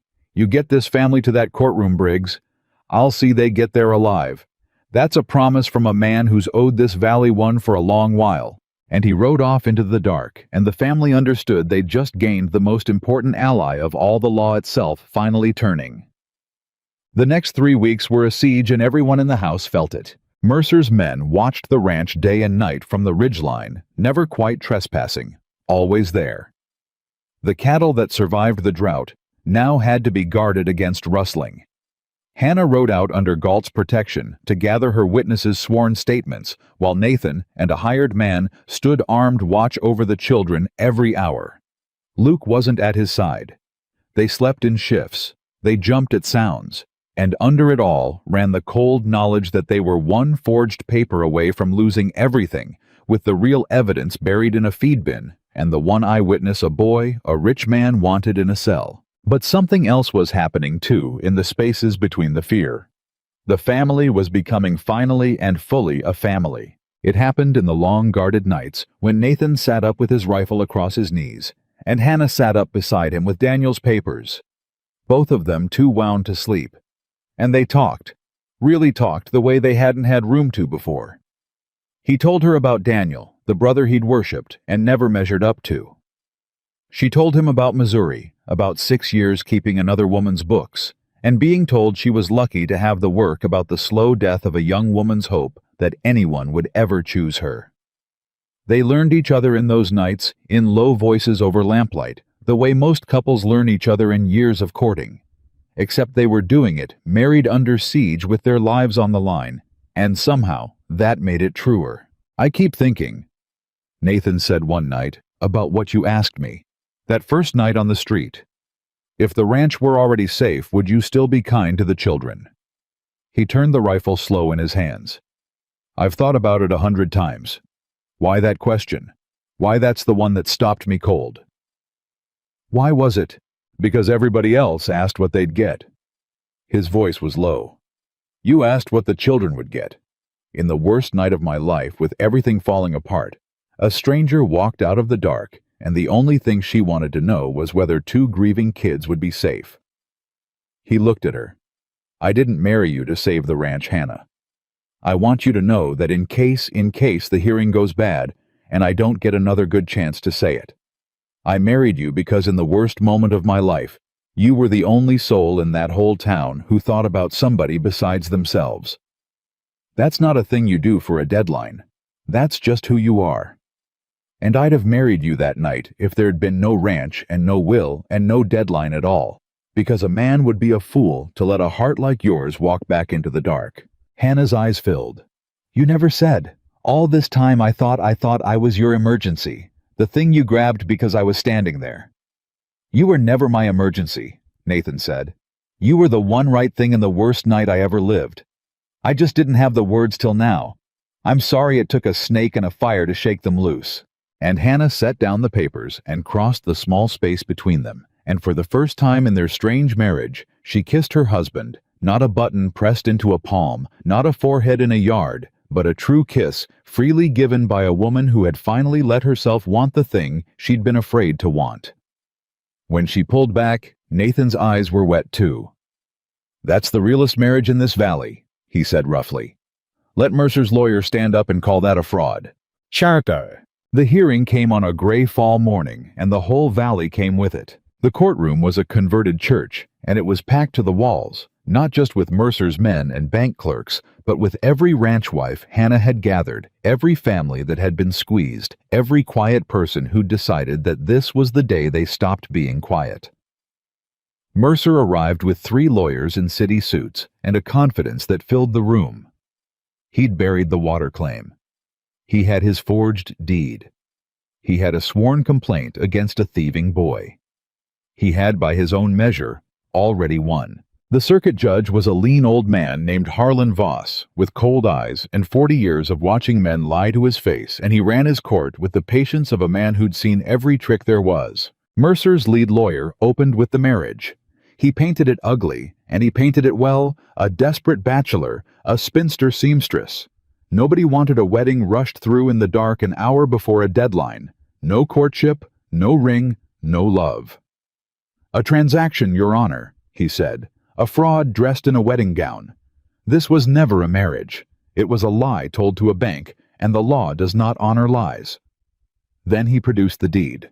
He laid it before Judge Voss with a flourish.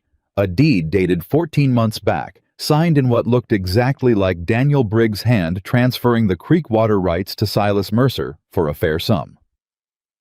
"The ranch has no water of its own, Your Honor. The creek belongs to my client and has for over a year. This family has been squatting on a worthless, waterless property lying to a bank to hold land they cannot even sustain.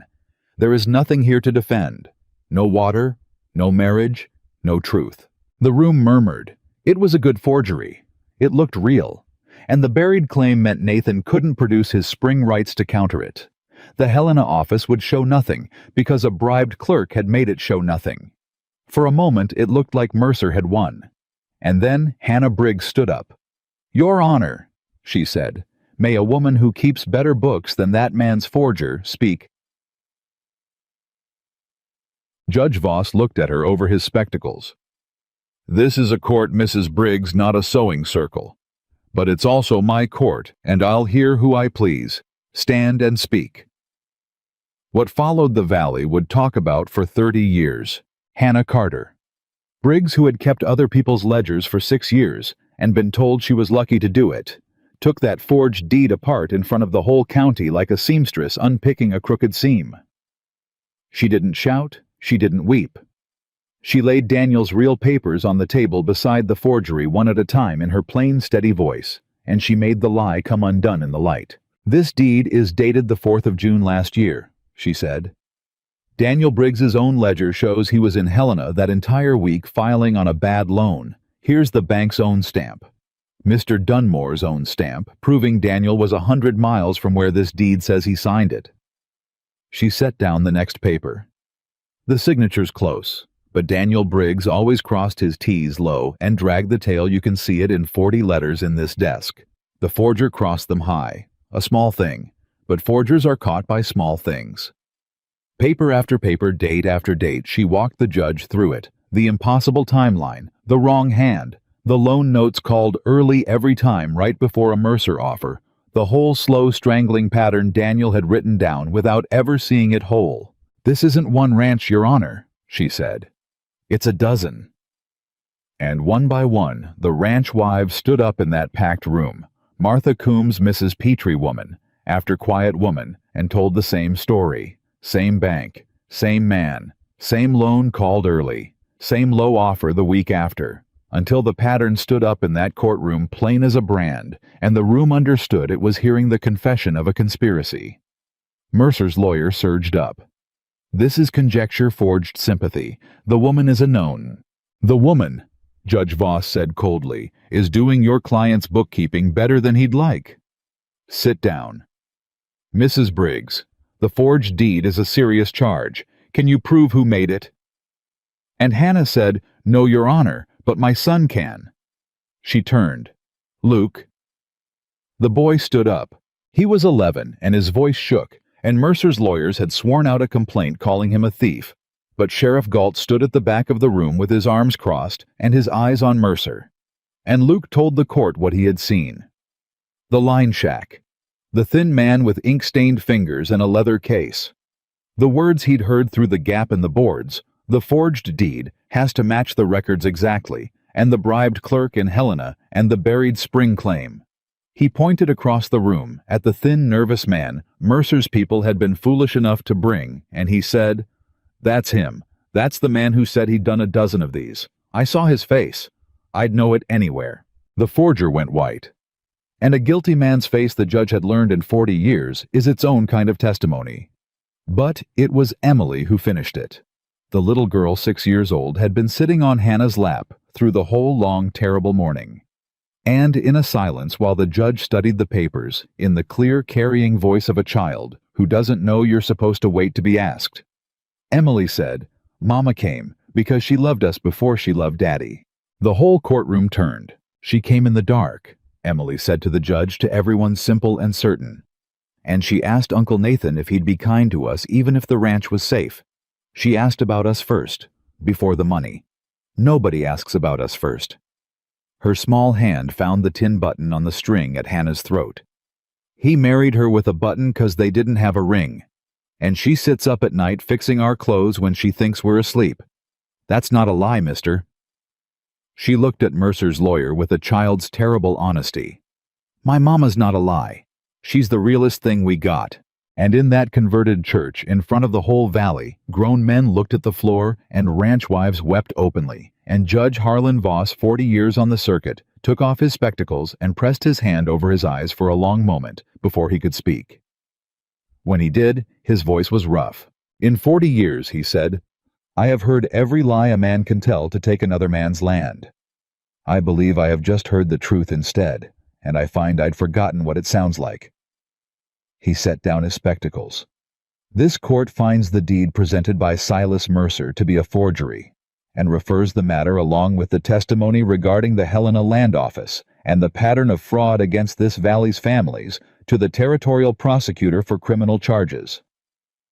The gavel came down hard. "As to the marriage of Nathan and Hannah Briggs," he looked at the family, at the button, at the children. "I have rarely seen one more real. The marriage is valid. The will's condition is met. The ranch belongs to the Briggs family free of the bank's claim, and the high spring water rights filed by Nathan Briggs are hereby ordered restored to the record. This court is adjourned." The room erupted. Mercer was on his feet, his lawyers grabbing for papers, and Sheriff Galt was already moving toward him with 2 deputies, and the forger was trying to bolt, and finding the door blocked, and the whole long siege broke at once into chaos and justice, and the roar of a valley that had finally, after years, fought back and won. They didn't go home right away.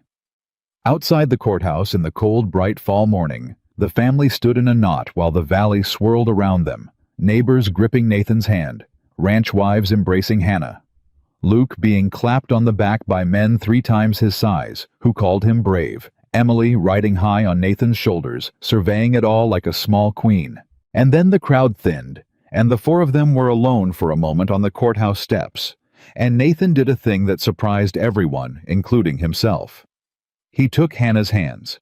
And he said very quietly, so only she could hear, "It's over. The ranch is safe. The children are safe. Mercer's finished." He swallowed. "Which means the thing I said that first night holds. The danger's past, Hannah. You're free. If you ever wanted to go, if any part of you only stayed because we were under siege and you didn't want to leave us in the fight, then you're free now, and I'd never stop you, and I'd thank God for every day you gave us." His voice was rough. "I have to say it, because I love you too much to ever hold you by anything but your own free wanting. So I'm asking honest one last time. Do you want to stay?" And Hannah Briggs looked at this man who had married her to beat a deadline and just handed her freedom on the very morning he'd won, because he loved her enough to risk losing her rather than cage her, and understood that she had, against all the odds of her plain, unwanted life, been chosen by the rarest kind of man there was. She didn't answer with words. She reached into her coat, and she drew out a folded paper she'd carried for weeks. The unsigned divorce papers Nathan had drawn up in his despair back in the worst of the drought, the ones she'd found and never spoken of, the ones she'd kept all this time. She unfolded them once so he could see what they were and watch his own face go pale with the memory of the cowardly mercy he'd nearly committed. And then she tore them in half. She tore them again and again, and she let the pieces fall from her hands onto the courthouse steps, and she took her husband's face in both her hands and said in front of God and the children and the whole emptying square, "There's your answer, Nathan Briggs. I'm not going anywhere. Not now. Not when the ranch is safe. Not ever. You married a wife that night, and a wife is what you've got, and you're stuck with her till one of us is in the ground." She was laughing and crying at once.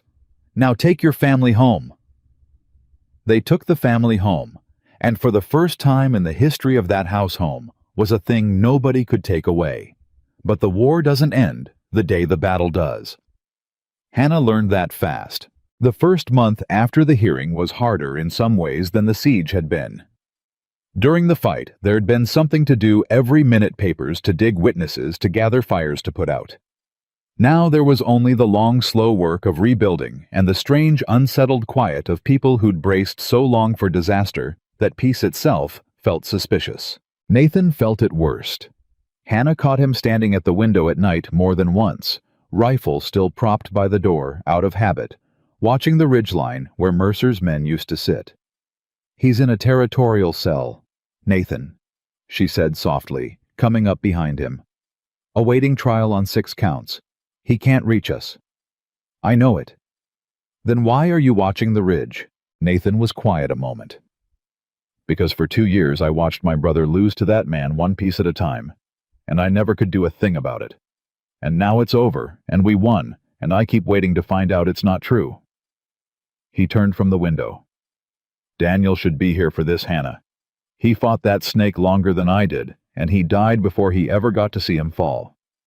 It's not right that I get the ending he earned." Hannah took his hand. "He's not here, but his children are, and they got to grow up free because of papers he kept and a fight he started. You didn't steal his ending, Nathan. You finished it for him. That's the most a brother can do." Nathan looked at her a long moment. Then he set the rifle in the closet, not by the door, and shut the closet. And Hannah understood that was its own kind of vow. "All right," he said. "All right. No more watching the ridge." Mercer's trial came in the dead of winter, and it ended the way Hannah had promised the ranch wives it would. The territorial prosecutor had everything: Daniel's papers, Hannah's reconstruction of the pattern, the forger who turned state's evidence the moment he understood Mercer wouldn't save him, the bribed Helena clerk, and Dunmore the banker, who folded entirely and traded testimony for mercy.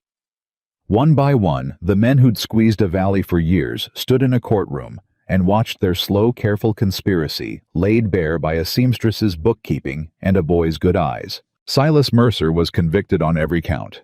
His land was broken up and sold, much of it returned to the very families he'd cheated at fair prices by order of the court.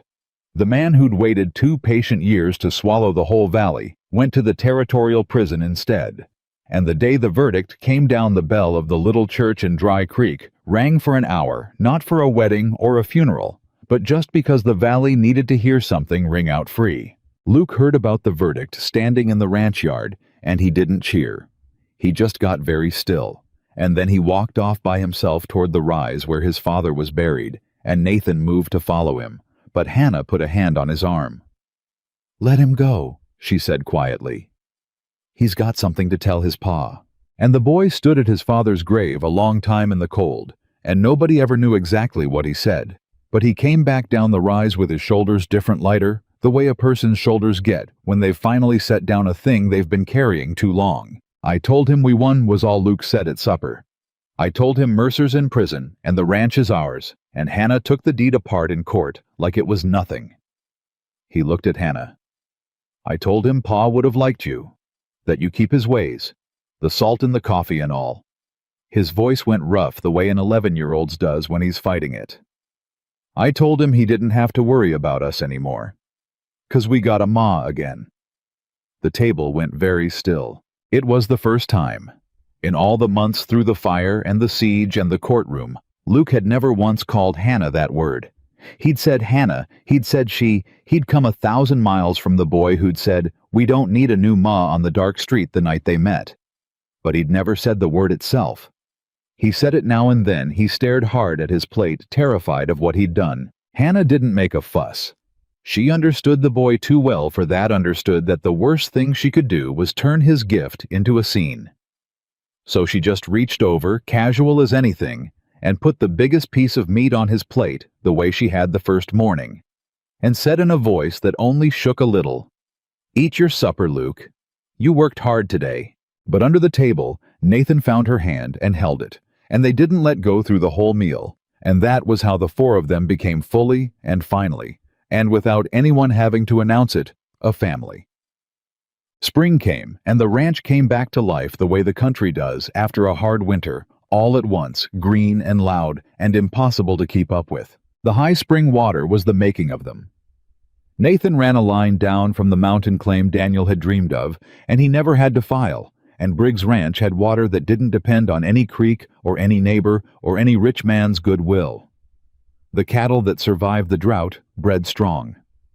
Nathan, who'd called himself only half the cattleman his brother was, turned out to be a better one than he knew now that he had a wife keeping the books so honest and tight that no banker would ever squeeze them again. And the town, which for 3 years had not known Hannah Carter's name, learned the name of Hannah Briggs. She kept sewing. She'd never give that up. It was in her hands. But now the women who came to her came as friends, came to sit at her table and drink her salt-cut coffee. Came because the plain seamstress nobody had asked to stay for supper had walked into the courthouse and taken down the most powerful man in 3 counties with nothing but other people's ledgers and her own steady voice. They asked her advice now. They named her godmother to their babies. Martha Coombs, who'd lost her own ranch to Mercer and gotten a piece of it back by the court's order, told everyone who'd listen that Hannah Briggs had saved the whole valley, and Hannah would wave it off, and Martha would not let her. "You don't get to do that," Martha told her once sharp. "You don't get to make yourself small anymore, Hannah. I watched you stand up in that church, and I watched a dozen of us find our spines because you found yours first. You spent your whole life being nobody's first choice. Well, you were this valley's first choice when it mattered, and you'd best get used to it." Hannah didn't have an answer for that. She just went home and held her husband a little tighter that night and didn't say why. And Nathan didn't ask, because he'd learned to read her quiet the way she'd learned to read his. The white porch came in early summer. Hannah had mentioned it exactly once months before, in the worst of the drought, mentioned that her mother used to talk about a house with a white porch where you could sit in the evening, and that she'd carried the picture of it her whole life and never expected to have one. She'd said it offhand, the way you mention a thing you've made peace with never getting, and then she'd never said it again. But Nathan had heard it.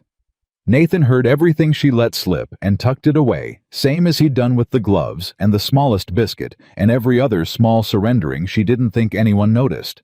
So that summer, without a word, he started building. Hannah came out one morning to find him setting posts, and she stood in the doorway and watched him work and didn't say anything for a long moment because her throat had closed up. "You remembered," she finally managed. "Course I remembered. I said it once, months ago, in the middle of everything falling apart. You said it once. Nathan said another post, not looking at her, because a man like him couldn't say these things and look at a person at the same time. You've got a way of saying the things you want most exactly once real quiet, like you're embarrassed to want them. The gloves, the biscuit, the porch. He wiped his hands. I figure a man who pays attention only has to hear you say a thing once. That's the whole job of loving somebody, near as I can tell. You listen for the once. Hannah crossed the yard and put her arms around him from behind and pressed her face between his shoulder blades and cried, and Nathan stood there holding her hands against his chest and let her because he'd learned that her crying wasn't always sorrow. Sometimes it was just the sound a heart makes when it finally gets a thing it had stopped letting itself want. The porch took him 3 weeks. He painted it white with his own hands, and when it was done, the whole family sat out on it. That first evening, Nathan and Hannah in 2 chairs, Emily on Hannah's lap. Luke sprawled on the steps, pretending he was too old to be happy about a porch and failing entirely, and they watched the light go down over land that was theirs, water that was theirs, a life that no one could take. It's the best porch in Montana, Emily declared.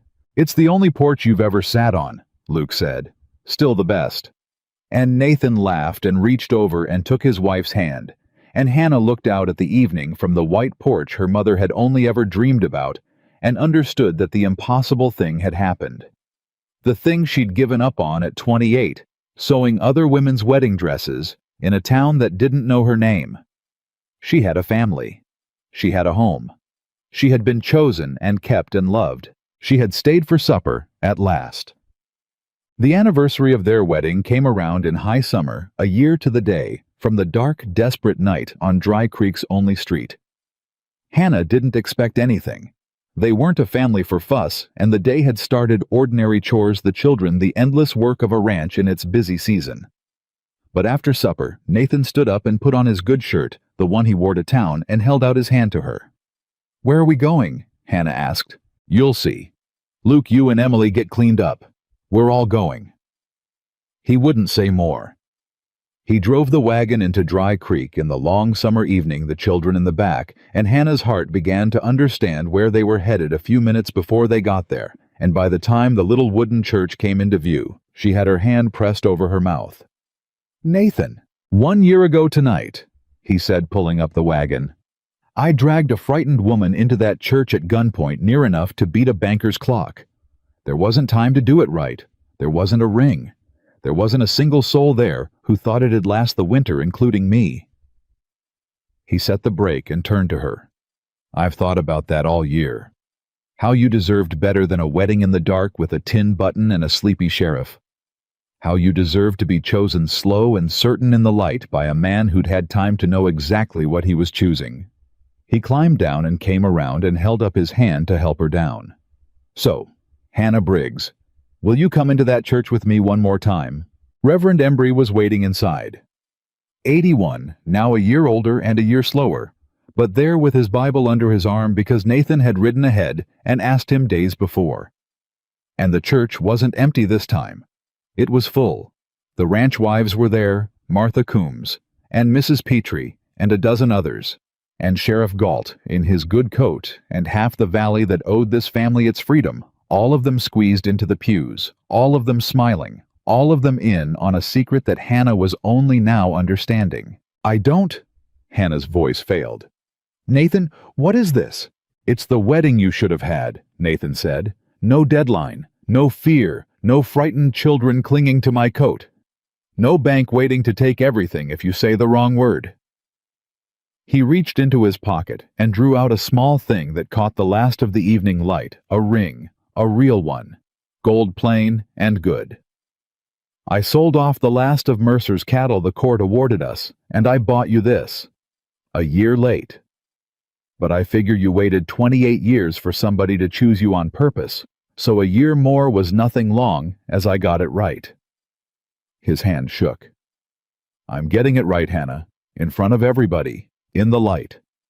Let me marry you again, not because the law says I have to, not because there's a ranch on the line, but because there's not a thing on God's earth I want more than to stand in this church and choose you out loud with nothing forcing my hand but my own glad heart."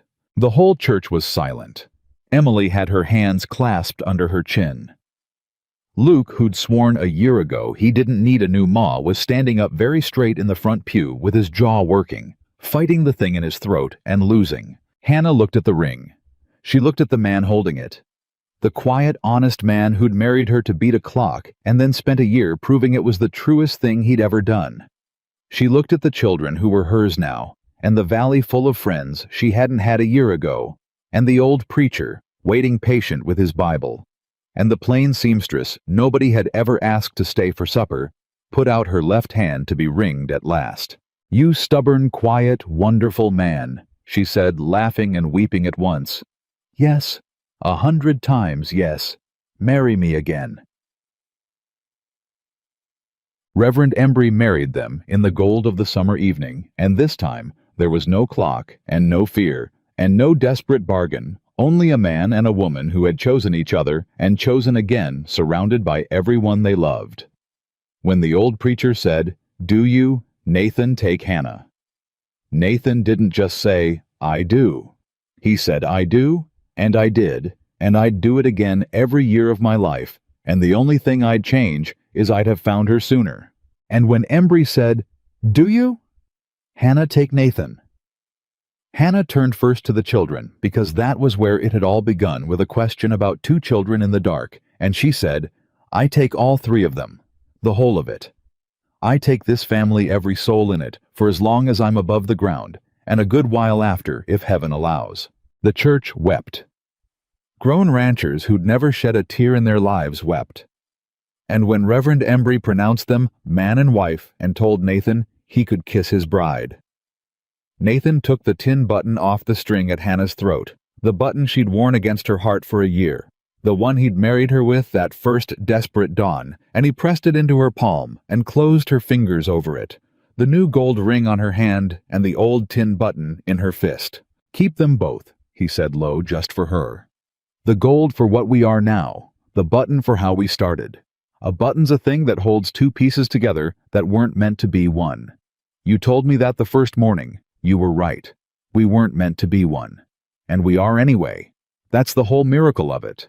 Then he kissed her, and the church erupted, and Emily flung herself at both their legs, and Luke crossed the front of the church and stood in front of the 2 of them, and looked up at Hannah, and said the word again out loud in front of the whole valley, no longer afraid of it. "Ma," and Hannah went down on her knees, right there in her good dress, and gathered the boy into her arms and held him while he finally let go of the last of it. The father he'd lost the year he'd been brave, the long winter of guarding a thing he was sure would be taken away, and she rocked him the way she'd rocked his sister through 100 grieving nights, and she said into his hair, fierce and certain, "I've got you.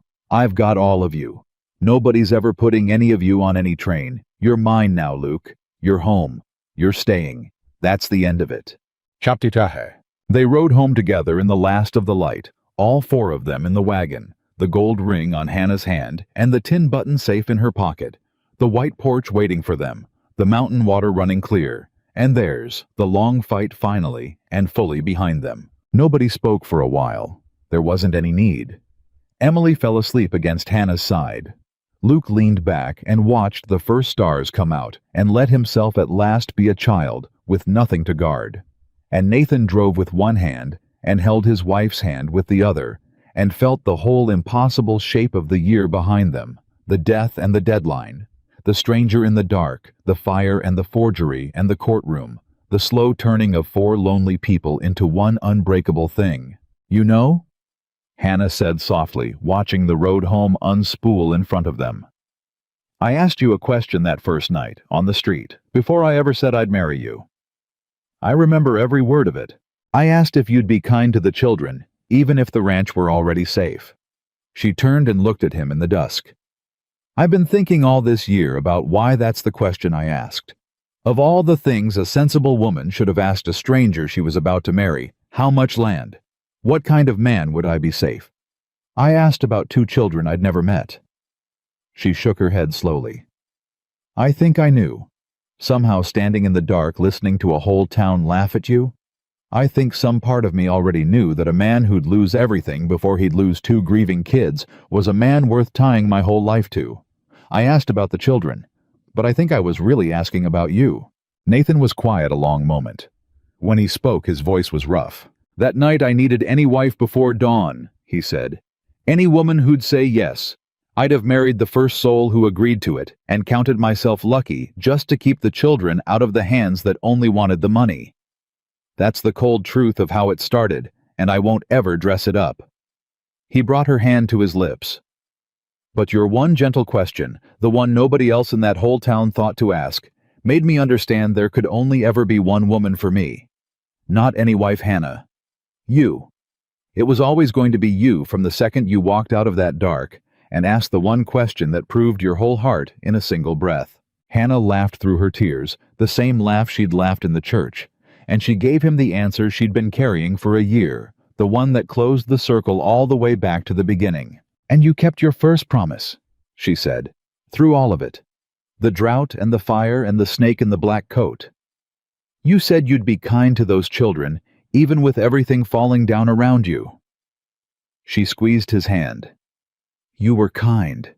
You were kind the whole way through. That's the only promise I ever needed you to keep, and you kept it. Everything else, the love, the ring, the porch, the life, everything else just grew up out of that one kept promise, like a whole field out of a single seed. And Nathan Briggs drove his family home under the first stars of their second wedding night, with the woman he'd married in desperation and chosen in love, beside him and the children who'd made them a family, asleep and safe behind them. And he understood all the way down to the bottom of his honest heart the thing it had taken a whole brutal, beautiful year to learn. That love is not the grand thing the songs make it out to be. It is not declared in a single shining moment. It is built plank by plank, supper by supper, mended glove by mended glove, kept promise by kept promise. By two people who choose each other in the dark before they ever dream of choosing each other in the light, and who then keep choosing every ordinary day for the whole length of a life. A stranger had walked out of the dark one desperate night and asked a frightened man if he would be kind. He had said yes.